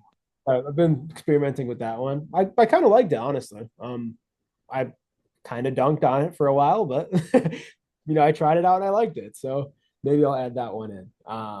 But I'll consolidate this to answer your question. You're good, dude. My biggest training philosophy is I pick the exercises that I like doing, and I know when I show up to the gym, I'm going to enjoy my session doing them. And over the weeks, I will progress with weight or reps when I can. Sometimes you got to get a little uncomfortable and push it. And I will continue to do those exercises until I am bored, and then I'll switch it up. Yeah. No, that makes sense. I like it. I'm I feel like I like the training of I was a 6 day a week guy. Yeah. And then now for like health wise, I've put down the three, but I could freaking lift every day, dude. I love it. That's like, and I think that's important too to like to try out different styles too. Like you did the high volume, then you do lower, and you can. I don't know. I think that's the best way to learn is to try them out for people, right? Like I think that's a cool thing to kind of find the sweet spot of what do you want to hit. Most people I help with will do like 4 week training blocks and then kind of make some adjustments or maybe progress or whatever. Usually, I mean, we're going to progress, but we're going to maybe make some adjustments to exercises or sets, reps. Are you a tempo guy too? Um, Honestly, yeah. I That was one thing that I experimented with too, was super exaggerated um eccentrics. And I liked it for a really exaggerated mind muscle connection. I realized that it took a huge hit on my gains though. You Oh, just really? I mean, yeah, for me, I mean, I'm talking super exaggerated. Like I remember I was doing a low row one time, low cable row, and I pulled it here, and I'm like here, here, here, here, here. Then I'm deep stretching Oh, you're here. doing like a 6 to 8 second eccentric. Yeah, I mean, yeah, my girlfriend and Elliot had a whole conversation about something before I completed another rep. So I was like, okay, maybe this is a little dramatic. Recent studies too have shown that you don't anywhere from 2 to 8 seconds has almost the same effect. There's no real statistical significance between anywhere in that range. So now I do it. I control my eccentrics just because it's helped my joints a lot. I feel like instead of just slamming weight, trying to control it. I don't know if there's really any science rooted in what I'm saying, but even like I've had a lot of shoulder problems from football, but dumbbell shoulder press when I really control the eccentric seems to be better, and I just kind of exaggerate a range of motion. It's just really helped me. Yeah. No, I mean, I think from personal experience too, like obviously controlling the eccentric in some manner, whether it's a 2 second or 8 second, it's going to be really helpful for the joints for sure. And, when you're slamming and just like slamming it down, whatever weight you're doing, the chance of your scaps getting untucked and then your shoulder coming forward or whatever, your back bending on a squat or, the faster you go, especially with heavy weight, one wrong rep with a little bit poor technique can put a lot of stress on a joint and I think that's important too when you're learning to lift is to have the tempo initially. It doesn't have to be 8 second, but I like to start something with like a 3 second, 1 second pause kind of thing. And um, you can feel the muscle, but then it's not like a year long too. But then even sometimes eventually, I'm sure for us too, like three sometimes feels long. And then, and then it's just like, all right, like a 3 second down on the bench, you're like, dude, well, I can only do half the Oh, amount of reps I'd be to do, yeah. whatever it may Oh my. be. So Yeah. Tell somebody you gotta count out 4 seconds on a squat. They're never training with you ever again. They're leaving immediately. yeah. And then I've been experimenting like a little bit of tempo concentrics too, like on like hack squat or something, go up like not even super slow, like whatever 3 seconds or 2 or 3 seconds. But typically, if you're trying to blast up, it's just a little bit different of a stimulus too. Once again, I got that from different bodybuilders and stuff. Yeah. Watching them, like a Chris Cormier or other guys, and I'm like, all right, what are these guys doing? And then I like to employ a lot of those strategies. That's at least training wise for me. I remember like when I was younger, I'd always be watching like Eddie Hall, Brian Shaw, like all these just Dan Green, these just beast powerlifters and strongmen. And then after I lost weight, it was like, and I always liked bodybuilding too. So a lot of like the different philosophies, I kind of like interchange them from like bodybuilding to then powerlifting, strongman. I feel like 'cause I used to do like the yoke carries and stuff with I don't know if you know, and like the log press and Yeah, yeah. um all that stuff. So that was like and then obviously cleaning and jerks a lot for football. So and then now going into like okay, how am I gonna freaking grow my side delt? So I'm gonna like try to have like the cross cable or whatever. So it's fun doing all those different variations. Yeah. You still so if you had to pick, you can only do one style of lifting for the rest of your life. Do you think you'd be a power lifter or would you move more to bodybuilding? I don't know, dude. Um, I don't think joint wise I could probably like just having a few herniated discs and both my labrums torn and stuff, it's tough to just really go super heavy. Relatively like in a 3 to 5 reps or like 2 to 4, that's pretty tough. But I like just ripping.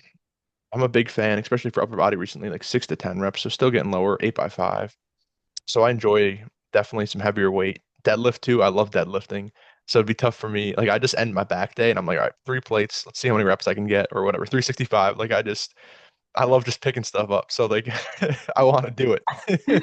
Yeah, So it's like like I need to finish my back day with like a rack pull or a deadlift or I still have to get that inner meathead out of me. yeah, So that's a needed thing for me, but probably more of a so many I mean bodybuilders like who lift heavy too. So probably some in that in a hypertrophy rep range, I suppose, but definitely still I like lifting heavy. It's fun. yeah, yeah. Yeah, if Yeah. I'm feeling good at least. I've never been a deadlift guy. It hasn't been like one of my staples, which is I like it's so weird because I perfectly built for a deadlift. I have super long arms. Like I'm only 5'10". I don't know what my wingspan is, but I have super long arms. Um and my legs are really short. So I'm Dude, just you gotta built get deadlifting, bro. What are you doing? I'm built for deadlifting. I don't know Just don't why. do sumo. I know I've always been like strong on it without really training. Like I mean, when I was like 15 or 16, I mean, I just, I would pick up like 315, 365. Like, Hell yeah. just never trained. I never like trained it. I was always so worried about the risk to reward ratio, like, are the cross country girls going to be impressed that I can pick up 365? Probably not. Maybe I should just not do it. Oh, dude, freaking! I feel like for me at least, my back gets more compromised on a heavy back squat than the deadlift. So deadlift I don't get stressed about. Maybe because it's just from back injuries, I'm always just like making sure my back's locked in. Yeah. But then that, especially a back squat for barbell, if I'm going over like two plates, then I'm like, all right, I gotta really just make sure my technique is elite here because it's then that I feel like my low back, especially with a few discs that are now compromised, it's like, all right, gotta lock in here. Um, what do you like to do leg wise? Do you still like to do squats and things like that, or more leg press and hacks, or what do you do? I've moved away from the squatting. Again, it was just a big ego thing. Like, how much can you squat? Um, Total cope for not being able to squat a lot. But I don't know. I've never been a big squatter. Even when we were playing football, it was like always one of my least favorite exercises was squatting. So I've moved away from that. Um, I also never did the leg press because when I was, oh, I must have been a young teenager. That video of that dude where his knee. So I just, Dennis always asks me about that. He's like, should I lock out or am I gonna fuck my knee up? I'm like, dude, you're good. dude, I could not get over that video to save my life. So I refused to do leg press. And then my client James wanted to do leg press. So I was like, oh, I should probably get over the fear now. So so we loaded it up and I've been doing it ever since. And I love it now. I would much rather load up a heavy leg press than a back squat for sure.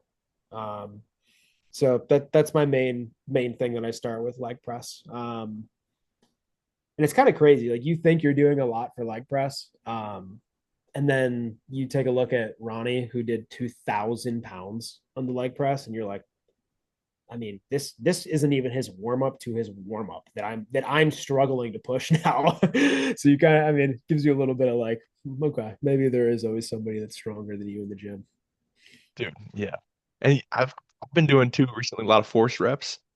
So Yeah, I'll have do like some leg press and then have like 3 to 5 force at the end, and it's just like it's freaking it's a great one. I love it. that was a cool thing that you did because I don't have a lot of people that I don't really. I will never do force reps. I take it pretty much to beyond failure, like beyond technical failure, I guess you could say. Yeah. We're swinging, trying to get my last chest fly going. Um, but that is a lot more helpful to have somebody like help you, so you can really like lock your form in. Yeah, you So control the eccentric and then just get some help on the yeah, top. Yeah. yeah, that was a cool thing that you added in. I'm glad we did that because I haven't done that in a while. That's a lot of stuff I got from football too. Like today we were doing, or was it Friday? Um, Dennis was doing like lat raises, and then at the end we're doing like partner assisted, and then after that, like I'm holding his arms down, and just we used to do that all the time, and I just felt like I'm a big guy, and like I like to feel the soreness in the muscle, so I'm like, all right, what can just and like watching a lot of Mike Mentzer recently, so I was just getting in that kick and employing a lot of those strategies, so I was like, all right, let's just hit some forced reps on just some random things. And I don't know, it's a fun way to increase intensity, especially if volume is really low.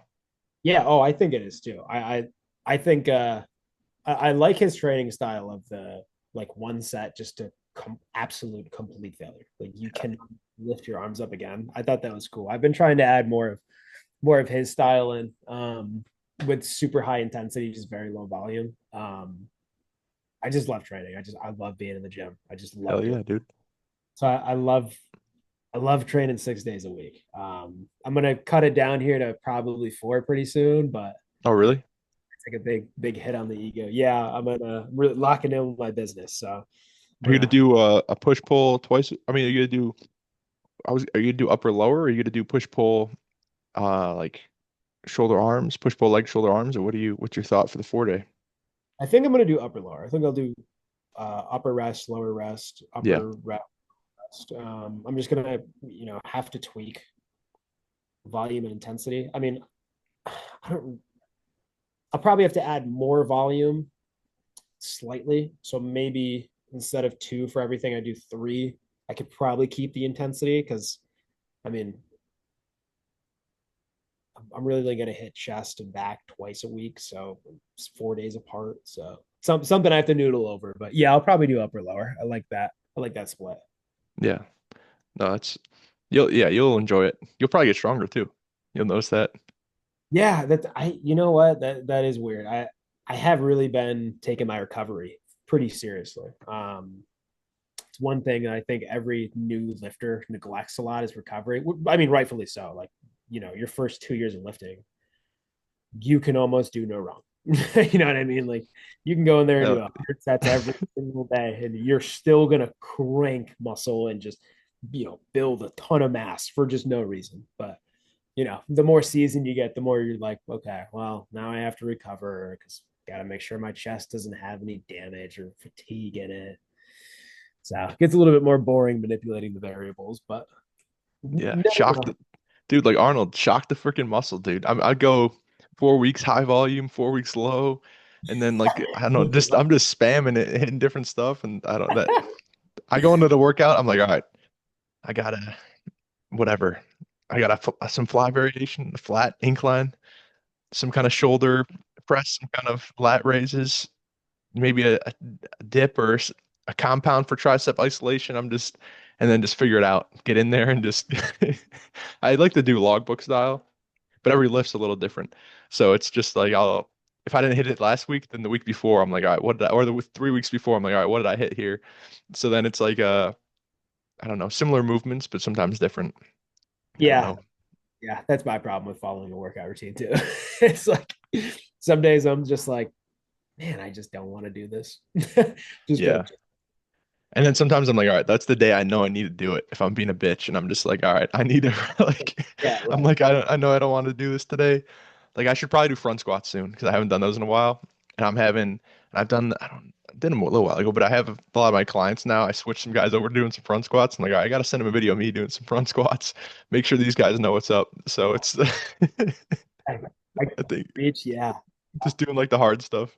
I think just yeah, mentally, I think that's like what we were saying with weight loss, like the hard stuff in the gym you don't want to do. I think that's like a big thing because it's easy to go in the gym and do what you love, and then it's like, all right, I'm gonna do this freaking Bulgarian split squats today, whatever it may be, and it's just yeah, I don't feel like doing it. And then when you do it, you're like, all right, like I feel a little more sore than I usually do, and it's like, all right, I'm happy I did it, kind of thing. It's funny how that works.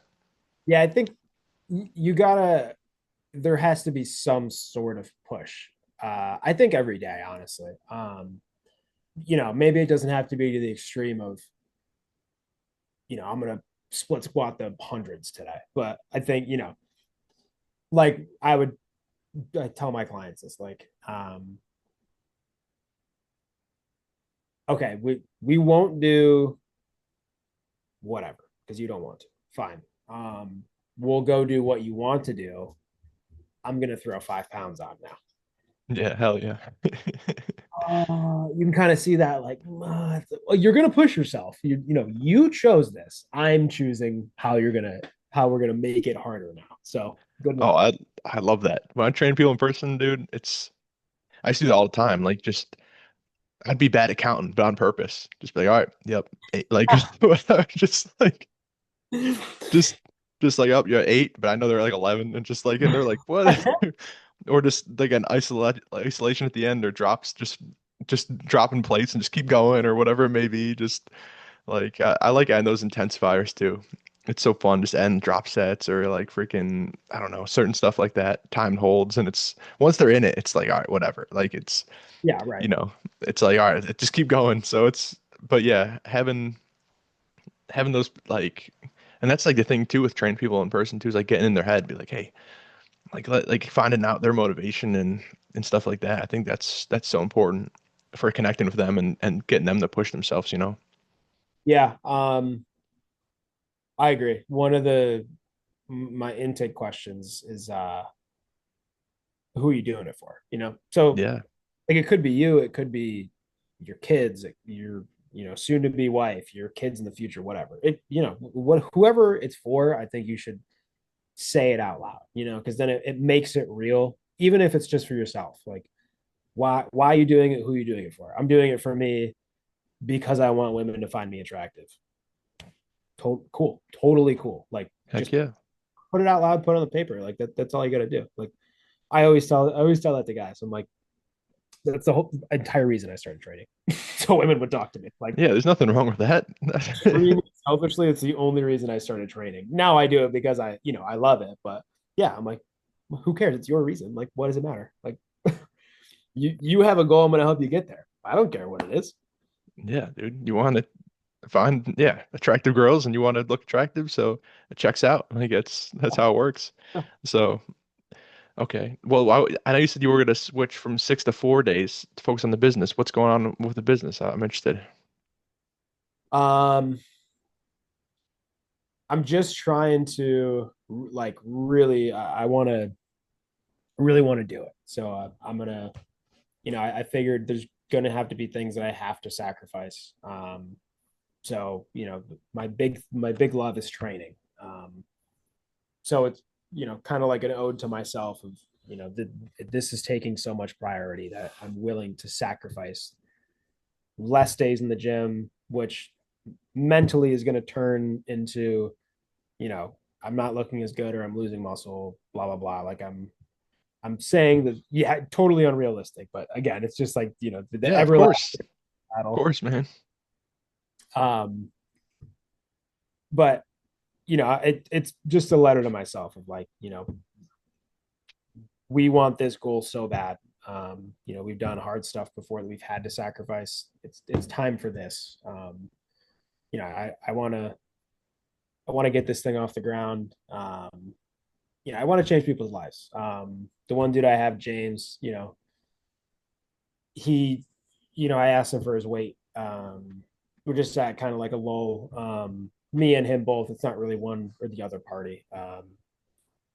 But he texted me, regardless of whatever the scale says, I feel so much healthier. Things are becoming a lot easier. And, it's just like, there's like a shot in the heart, it's like, damn, like I remember being there. And, like that win is like, it really just, it fires me up. Like it's, um, I know you're a very religious guy, but, I don't know. I just felt like this was what I was put on the earth to do. Just help people, teach people, gift of knowledge. Yeah, that's exciting, dude. So start kind of, are you be focused on in person or online or both, or walk me through that? I really, I mean, I don't have any contention for either of them. I've done online. I loved it. It's frustrating to me to have to place, the accountability on the client. That's just selfishly for me though, because I obviously want all of my clients to be able to reach their goal. Yes. But I really loved in person at Oswego too. It's just it's a cool bond that you form with somebody when you're training in person. It's really different. It starts off, purely knowledge. Then you move through. I'm sure you and Dennis went through this. You move into I wouldn't say I'm a extrovert, but I'm not super introverted when I'm training. But it'll start with maybe I share something that like I think was funny or that I'm dealing with throughout the week or whatever. Just trying to build a little bit, and then they do they share something back, maybe 20 minutes the next session, whatever. And then from there it just buds into this, you know, extremely cool relationship of um, like a friendship almost, 100%, dude. Yeah. and it's like a cool thing for me to be able to talk to other people about um like their life and their occupation. Like that's a cool, like I love like asking people what they want to do and why they want to do it. And you know um oh, you're an accountant, like cool, what is your like what's a tip that like not many people know but is like a gigantic lifesaver. I love asking those questions and like getting the answers to them. And it's it just it builds my bank of stuff too that I find cool. It's like oh, I trained somebody that was accountant, actually let me, he said blah blah blah whatever. So just Yeah. something like that. Yeah, 100%. And that makes sense. Like you're seeing the difference you're making in somebody's life, and that's sometimes the catalyst for then realizing like, dang, like I can do this because then it gives you, at least for me, that was how like I trained a lot of people in person at a few different gyms and loved it training athletes or um, anesthesiologists or elderly people or all different, high schoolers or all in, the whole team, 30 people at once. But then, I think the big breakthrough, which maybe you're kind of feeling, was helping Don Palizzi and really like just throughout the process, like seeing like, man, this like he listened, we worked together and he lost 60 pounds. Like, dang, like I've always wanted to do this. That's how I was thinking. I was after football, I always wanted to do this, but I didn't know how. And then did it with somebody, and I was like, shoot, I can do this, man. Like, I don't know. I always felt like you. I always wanted to help and serve people. That was like the number one. I want to help people. And a lot of the jobs I was doing beforehand, I don't know, it didn't feel that way. I always felt like a yearning for doing what I'm doing now. It felt like I got out of school and was doing sales and then working for startups, doing sales, even coaching football. It's like I still knew I wanted to get into fitness. Like I just knew it. I stopped coaching football because I wanted to get into that. Firefighting felt the same way. And it just almost like it just luckily things worked out where I, from enough health issues, learning stuff and then helping people, it just kind of you fall into it. And I'm excited to see how that goes for you, man, because you're gonna freaking kill it. You could change a lot of lives. It'll be Appreciate cool. it. I Yeah, appreciate it. It's it's like I really have a better way to say it, but it's like being a big brother to somebody, like 100%. whether they're actually physically older than me, but it's like, I have some sort of knowledge in this area of expertise that, you can learn from me. And it's also, 100%. I don't want anybody to like my biggest mission in life is to like be able to just completely 180 somebody like that was, like me. Like I had no idea what I was doing. And it took me 5, 6 years plus because I'm sure I'm going to continue to learn stuff. To even get to where I'm at now. So if we can expedite that process and you know you can lose 90 pounds because you want to go play outside with your kids and you can't do it now, it's like that would be that's you know the dream. You can't even put a price on that. It's like, it's doable. And, you think about all the high performing people in whatever it is, how many consultants work in business or how many, coaches work in sports or how many, whatever it may be.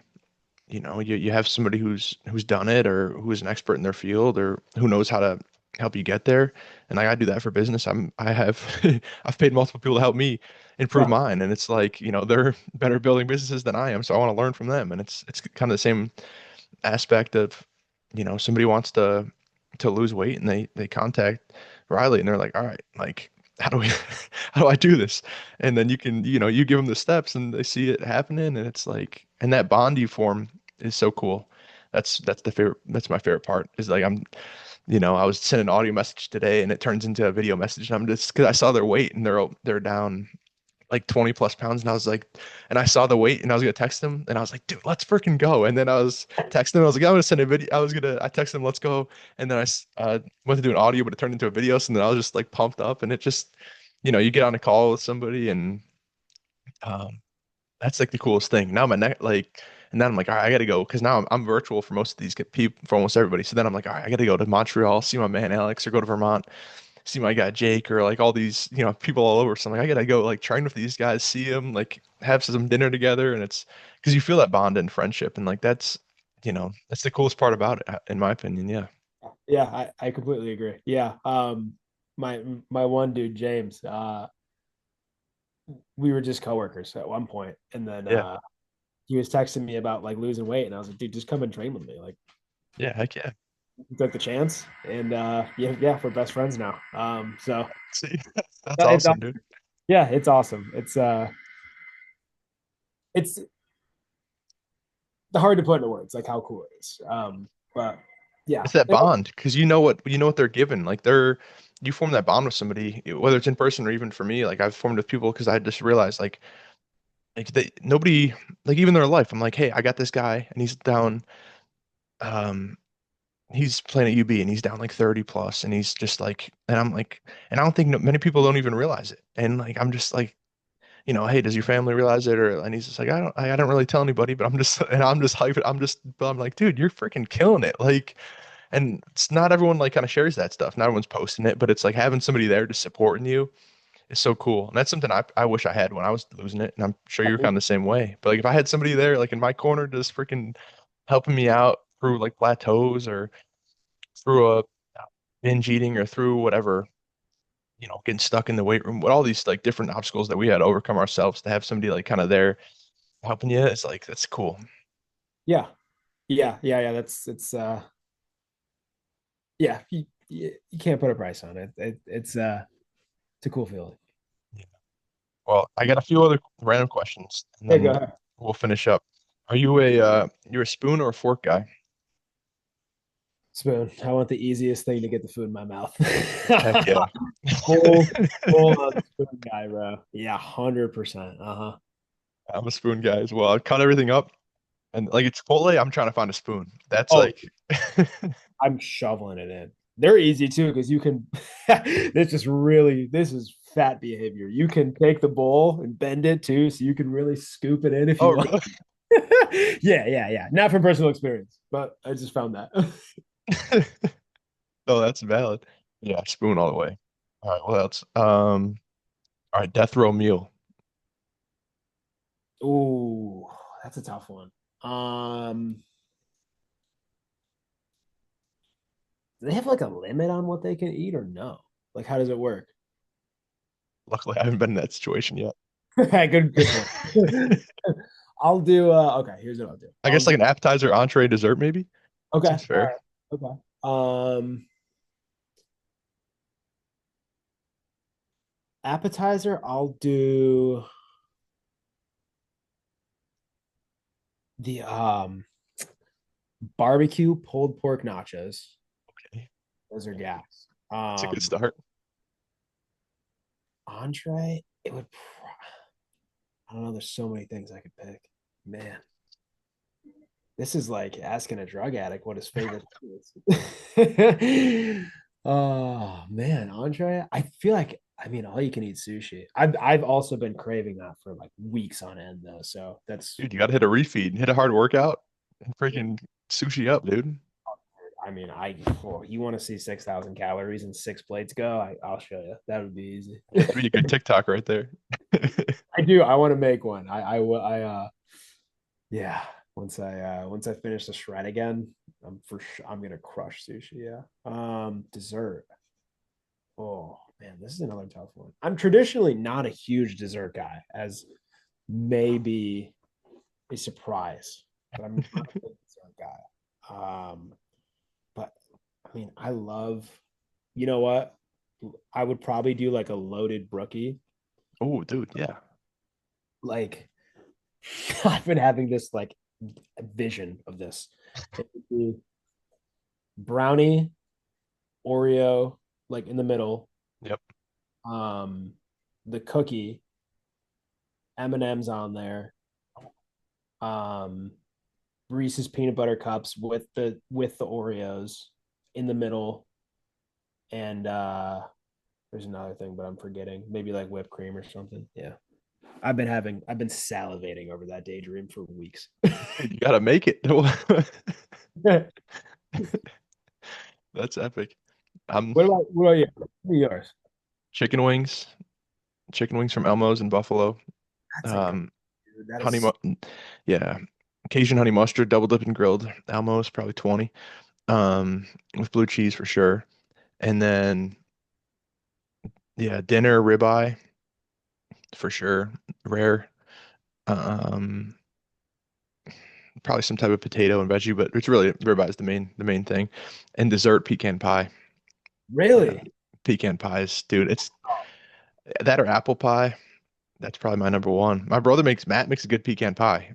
He's Does making he? that he made one for last year for Thanksgiving. He's the dessert guy. For Thanksgiving, we all have different roles in the family. And I'm the steak. We make steak for Thanksgiving and turkey. So I make the steak. Will and my mom make the turkey. My Yeah, dad makes the mashed potatoes and stuffing, and my cousins also help out too. But Matt makes the pie. So I'd take a pecan pie. That I think that'd be it. Yep.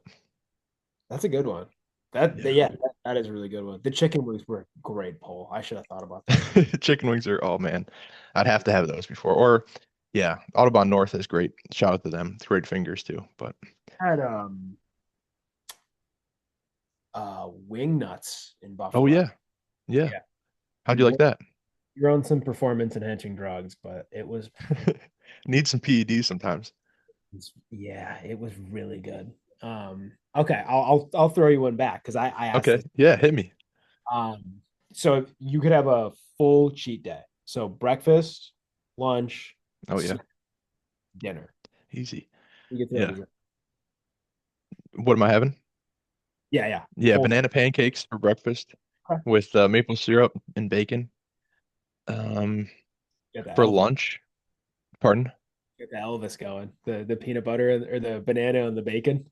Oh, dude. Yeah. Well, I mean, no, bacon wouldn't be in there on the side. Definitely extra crispy bacon. Yeah, with banana pancakes. My mom makes those. Grew up having those. Love banana pancakes. Banana chocolate chip actually. For lunch, see, I'm not a huge like sandwich guy or lunch, but I'd probably yeah, probably do like a meals sub. I love a meals. So get a sub from a meals. Um, dinner for a cheap meal.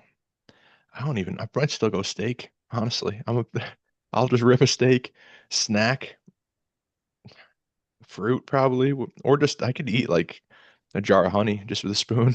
Yeah, sure. Go ahead. Yeah. So maybe that. That's probably sounds good to me. Yeah. And actually, no snack. No, never mind. Never mind. Never mind. Cereal for sure. Cereal. Yeah. Yeah. What about you? Yours is so much cleaner than mine. Mine would be M&M pancakes, Steve's Diner Okay. with eggs, bacon, home fries. This is so like fat of me to say out loud. We taught everyone Apple, how to lose weight, and now they're gonna gain it. yeah, oh my, yeah, wow. Apple fritter and then a couple Oh of yeah. on the side. Yeah. Oh, dude, I love like Apple fritter breakfast. Horrible bangs, for dude. you. So good though. All the Yeah. best. So like most of the best foods are breakfast foods, and it sucks because they're so bad for you. Lunch, all you can eat sushi. I destroy that. No, no, no. Dinner, I would go all you can eat sushi because you can get like other stuff with it. Lunch, I would probably go. I'd probably go barbecue. Ooh. Barbecue. Where are you going? Route 96 in Victor. Have you been? No. What, I need to go there. What's the move there? What they got? Brisket? What are we talking? I get the three meats, three sides. Okay. So I'll go brisket, pulled pork, and the last one is kind of a toss up. Like berries. They make a good turkey breast. It's just you got to kind of douse it in barbecue. I mean, it's turkey, it's dry. They have there's chicken or something. Chicken, bone in chicken breast. Heck There's yeah. a sausage if you want it. I don't know if they do salmon. I might be thinking of another place. But then sides, it's always mac salads so good there. Mac and cheese is gas. And then again, the last one is kind of just, I let the menu speak to me in the last one. What I'm Cornbread, dude. They got good cornbread? drizzled with honey on the top. Oh, I'm getting cornbread, dude. Cornbread hits. Comes with it, bro. Best part. Oh, it does? Oh, I get extra. Cornbread and pork rinds too. Free. Oh, Free with it. what is this, Route 96? Yeah, yeah. Victor. So Oh, dude, I'm gonna freaking. Oh yeah, I'm going there. dude, it's so good. The barbecue sauce is ask for so much of it because it's so good too. I'm looking. I'm all right. I gotta show you something too. But I'm gonna bookmark this Route 96. All right. Look at this thing. This is the video. We might have to recreate this. Fouad Abi, I don't know if you know him. He's a bodybuilder. He's got a great Yeah. podcast. He did a 20,000 calorie challenge. Oh yeah, dude. When I'm deep in cuts, this is all I just watch people This full day destroy. of eatings. It's all I do, bro. Oh my, I Dude, love. Fouad's the man. Yeah. But that challenge I remember watching. I think he got like 18,000, but crazy. I like when they do no liquids, only solids, because I think that's a Oh, okay. challenge. That'd be Like wild. Yeah. Do you know Will Tennyson? He's a big fitness. Yeah, yeah, yeah. I love watching his dude. His are so funny. Yeah, there's another guy I used to watch, Matt something. He's this like white Asian dude, skinny, and he just will put down, he'll do Oh, these that's crazy food Sony. challenges. That's Sony. Yeah, yeah, yeah. I used to watch him all the time. He would put Yeah. down wild amounts of food. Dude, all Eric the Electric, all the all you can eat guys. Like it always blew my mind. I'm like, how are you that skinny? Dude, I tried to do we did a pizza challenge back when I went to UB and I was like 300 plus. And it was me and my other buddy, who was the tackle, and then my other Taylor and Zach. And we did this pizza challenge. It was like this massive, bigger than sheet pizza. And it was like a dual person 1 hour. And we had me and Fuse, my buddy Jake, we had like 6 slices left combined, like squares. And then Taylor threw up all over the table. And we called it from there. But it stunk because then we had to pay for it. And it was like, man, what the heck? But that was the food challenge I tried. And I tried the Buffalo Wild Wings hot challenge and I got like 5 in. And then my tongue and lip started swelling up. And I had to stop and I didn't get that either. So I failed. I'm 0 for 2 right now in food challenges. Dude, some of them look deceptively easy. Like some of them look very easy. Hmm. What I just saw was like a 5 pound cookie skillet. And I'm sitting there like, Oh, dude, that's doable. That's doable. you give me a spoon and a glass of milk and I'm Yeah. cookie. I love cookies. That's like my Yeah. favorite all time. All kinds of cookies. Um, Italian. Sugar cookies are my favorite, but I'll still crush them. Oreos, Chips Ahoy, whatever cookie I'm for. So like a cookie skillet, yeah, yeah, it's gone. Heck yeah. Let's see what else. I'm gonna pause it. So lot of You drank a whole one? oh, I probably drink 3 or 4 of them a day. Yeah, Really? Oh, dang. I get a lot of water.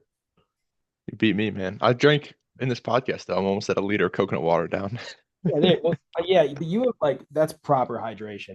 I'm bad about because I just flush my electrolytes like horribly. Oh, yeah, I don't Horribly. drink, honestly, I don't drink that much water. I have milk, coconut water, pomegranate juice. I've been juicing, big juice, pomegranate juice, orange juice, grape juice, tart cherry.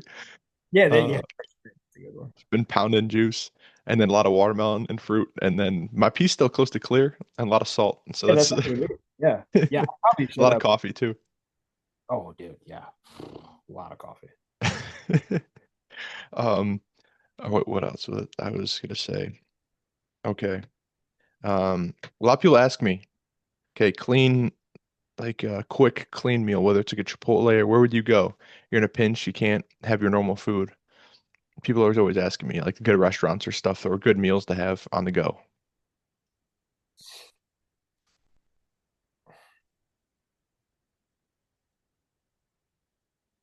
Does it have to be like a drive-through only or no? No, no, whatever you think. I'll sometimes say gas station stuff, but I'm just interested because it's a common question that I get Yeah, from people on Instagram a lot. I actually started I actually started making a book where I like broke it down by the regions and I'm gonna look at all the fast foods and get like Oh, now heck yeah. um well like one of my 100 ideas that I have like every other day. That's good. Yeah, I mean, let's see. I think number one, honestly, it's very slept on is grocery stores. Wegmans, they have already cooked lemon garlic chicken breast. Yep. $5 for I think it's 50, 60 grams of protein right there. $5 for that. Or they have pulled chicken, so you could do that. And a mixed fruit cup. It's like $10 total. You get 25 grams of carbs because it's 100 calories for the thing, like 50, 60 grams of protein. Easy. They have like different stuff you can mix and match, like pork and some other stuff you don't like that. Drive through. I like Chipotle. Problem is that like I feel like their portion sizes are always wildly incorrect to what the actual caloric count is. So I'm always a little weary on Chipotle, but I mean, if you have more than enough, calories you've been driving all day, Chipotle definitely a good option. Chick-fil-A, I love Chick-fil-A. All their grilled chicken stuff, Love Chick-fil-A. Honestly, a good one in a pinch where if there's not a lot of places around, or you want to be like in and out quick, not really good for volume or price. Starbucks has some pretty good options, Oh, like the really? egg. Yeah, I mean, they're not like the greatest thing in the world, but they have some egg white bites that are pretty good. You get two of those; they're not bad. And then you can at least get a coffee with it. So a little bit of hunger, kill it with a little bit of caffeine afterwards. There you go. Ooh, do I have another one? I feel like I have one, but it's slipping right now.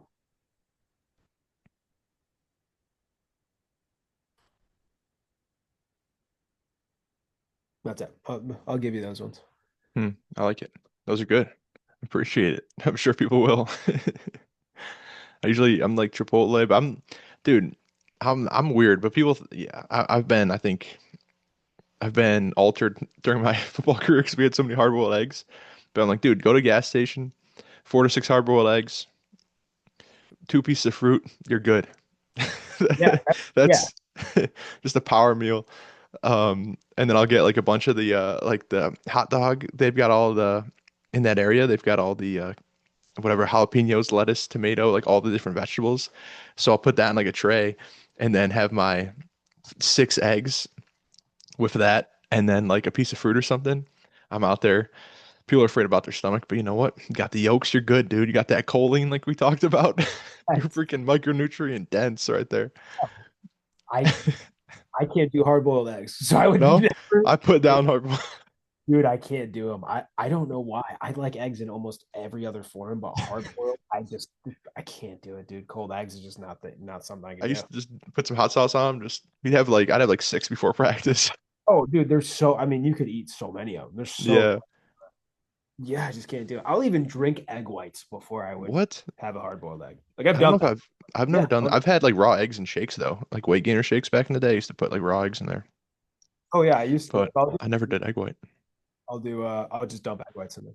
'Cause Savage. I'm like you. I don't really like I don't know. Like I'm moving away from the gums and the flavors and the whatever. Unless it's like, you know, I'm like, screw it. I want a Chips Ahoy. Like I'm trying to move away from that.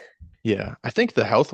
It was a mixture because initially I did it and I realized before even all the health stuff, which I've definitely gotten more into with health issues and working with different like functional people and researching it. But even before then, I realized that the more I moved away from that stuff, the more calories I could eat.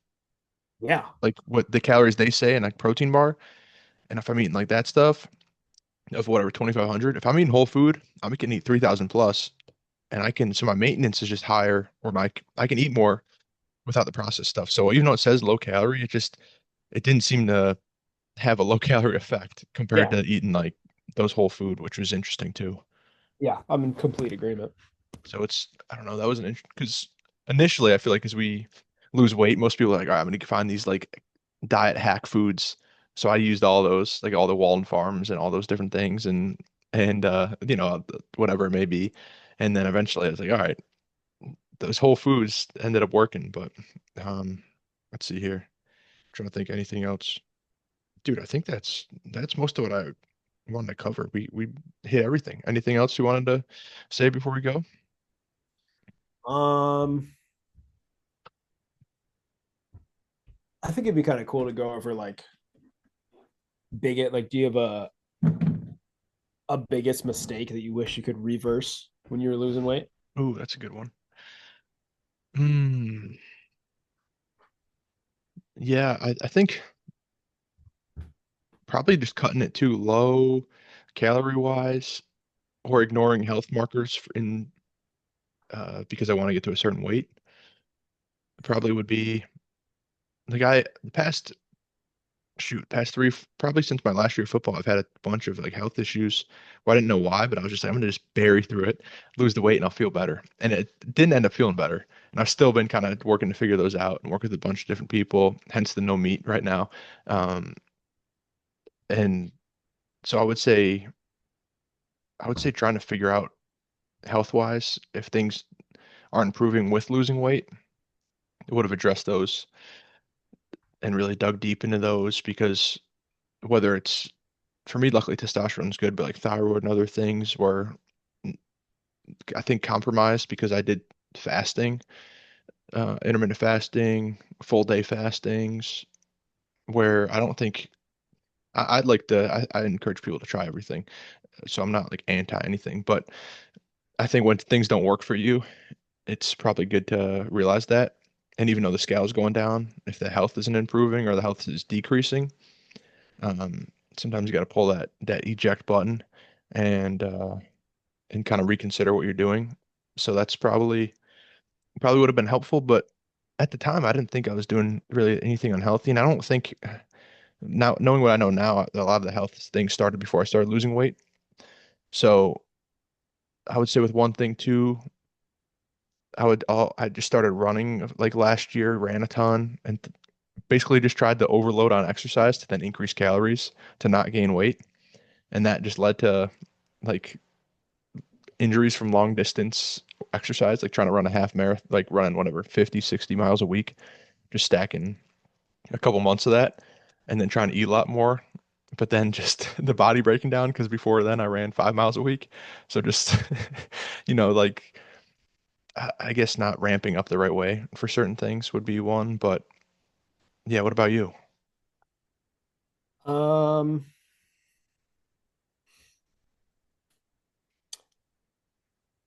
Kind of piggybacking off of yours, I think the biggest mistake that I wish I could have avoided is that vicious cycle of, cutting 5 pounds, gaining 5 pounds, cutting 10, gaining five. Um,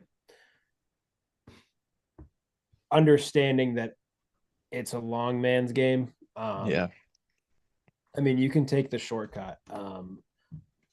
Like I'll just give like an anecdote here that I would preface: never do this. Not good for you. When I like lost the last 40-ish pounds, I was eating like 1,500 calories a day for 6 or 7 weeks, which is just, I mean, it tanked so many parts of me that, I mean, take way longer to get back than it does to lose the weight.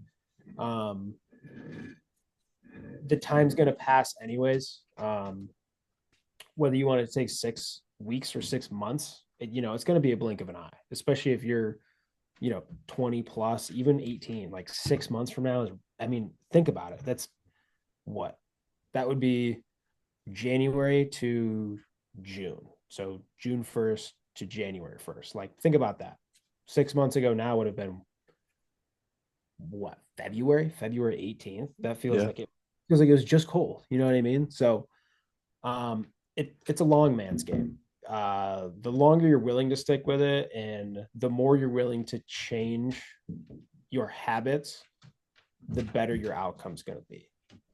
Don't try and shortcut. You're going to end up with a lot more problems than happiness for sure. yeah. And I would say piggyback off that, learn maintenance, and that's something when you go down, it's not just hit a goal body weight and then just like go off the rails and then have to lose weight again. It's learning how to maintain that body weight, especially big weight losses. And that's something I like to incorporate is if needed, and you'll see that with people and if you're somebody yourself losing weight, when you're getting to that burnout spot, rather than just redline yourself if you're down 30 or 40 pounds and you want to lose 80, maybe hit a maintenance phase Yeah, of sure. a few months and get used to living at that. And you're going to be able to eat more calories than you were losing weight. So I think the maintenance phase would have been something I think to take more seriously because when you get down to that body weight, if you and that happened to me after Wagner, I got down like 217, 216, and then hovered around like 225, and then eventually got up to like 235, 240, and I put on more body fat than I need to for sure. And it was just I didn't take the maintenance phase after a really hard diet seriously and maintain that and slowly gain the weight the right way rather than gaining it quick and gaining fat and then just being like, dang it, I gotta cut again. And like, but you shouldn't have, if you just did a cut and then you gotta do it again because you gained it back, then that like reverse diet maintenance phase, I think taking that seriously can prevent that cycle of happening, especially after a big cut. So that's something big for, For a lot of guys who I work with or I plan out, like a lot of guys I'm working with now, we're starting out, we want to get to goal weight by Thanksgiving, and we're thinking probably maintain that through the new year. So like let's not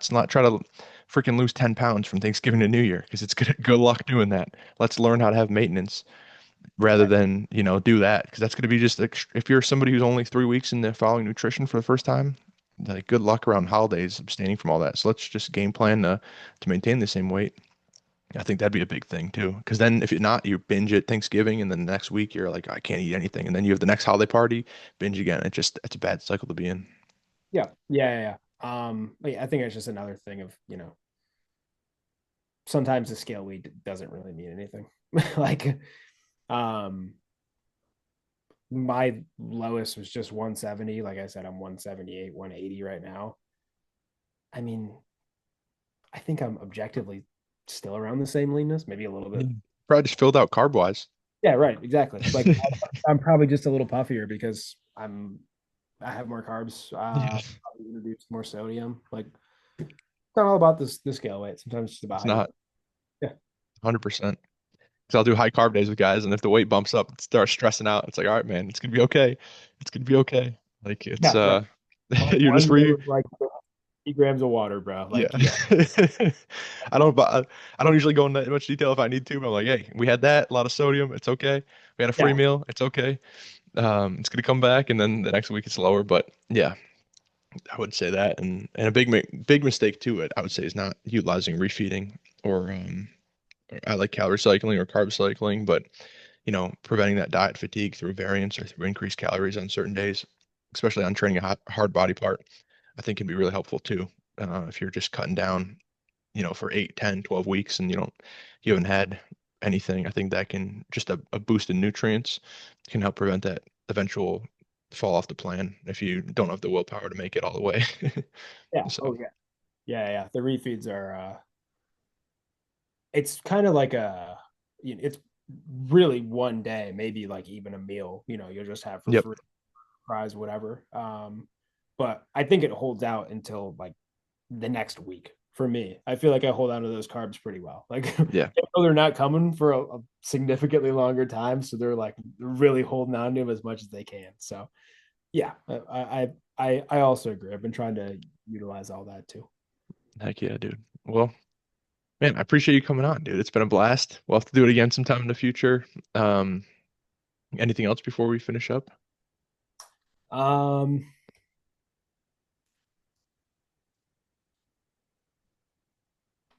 I think if anybody's watching that is on a weight loss journey, me, Jack, everybody else can tell you everything. We might be similar, but we're not going to be the same. It's your journey. Just like corny as that might sound, it is yours. You can take it as slow or as fast as you want it to. Just know what comes with both of that. Either destroying some parts of your body or not reaching your goal in a time frame that you want it to. But the biggest thing is to just believe in yourself. It's not easy, but I think we can both speak on this. It's probably one of the best decisions I've made in my life. Yeah, man. 100%. You're investing in yourself. That's what it comes down to. And that's what I'll tell people is I'll tell Dennis this because he's a big crypto guy, but other people, you can invest in, you can invest in S&P, you can invest in gold, Bitcoin, but the biggest return on all of those is going to be yourself if you invest. Invest in yourself, invest in your mindset, invest in your health, invest in your knowledge, all of these things. That's what it comes down to. And believing you can do it, like you said, it's, where your mind goes, your body will follow. So that's where it all starts, 100%. So, all right, dude. Well, I appreciate you hopping on. If anyone's watching, you're looking to lose weight, hit up Hutch, or hit up myself. But we're both happy to help you, and appreciate you. You can find Hutch on Instagram, Hutchiey. And then what's your TikTok too? I don't have TikTok, but I want to plug your TikTok. Same thing. Okay, well, same thing then. Let's go. I'll link them in the YouTube description though, so I'll put the link in there. Um, but man, appreciate you hopping on, and we'll chat soon. We'll have to hit some legs again. Well, we hit push last time, so we gotta hit pull or legs. I'm telling you, I'm hitting legs Wednesday, bro. So let's go, Oh, I might have something that day or something. dude. We got some force reps in the hack squat. Let's freaking go, Ah, dude. thanks for having me on, man. I Of appreciate it. course, man. It's a I'll lot talk of to you soon, brother. I appreciate you, man.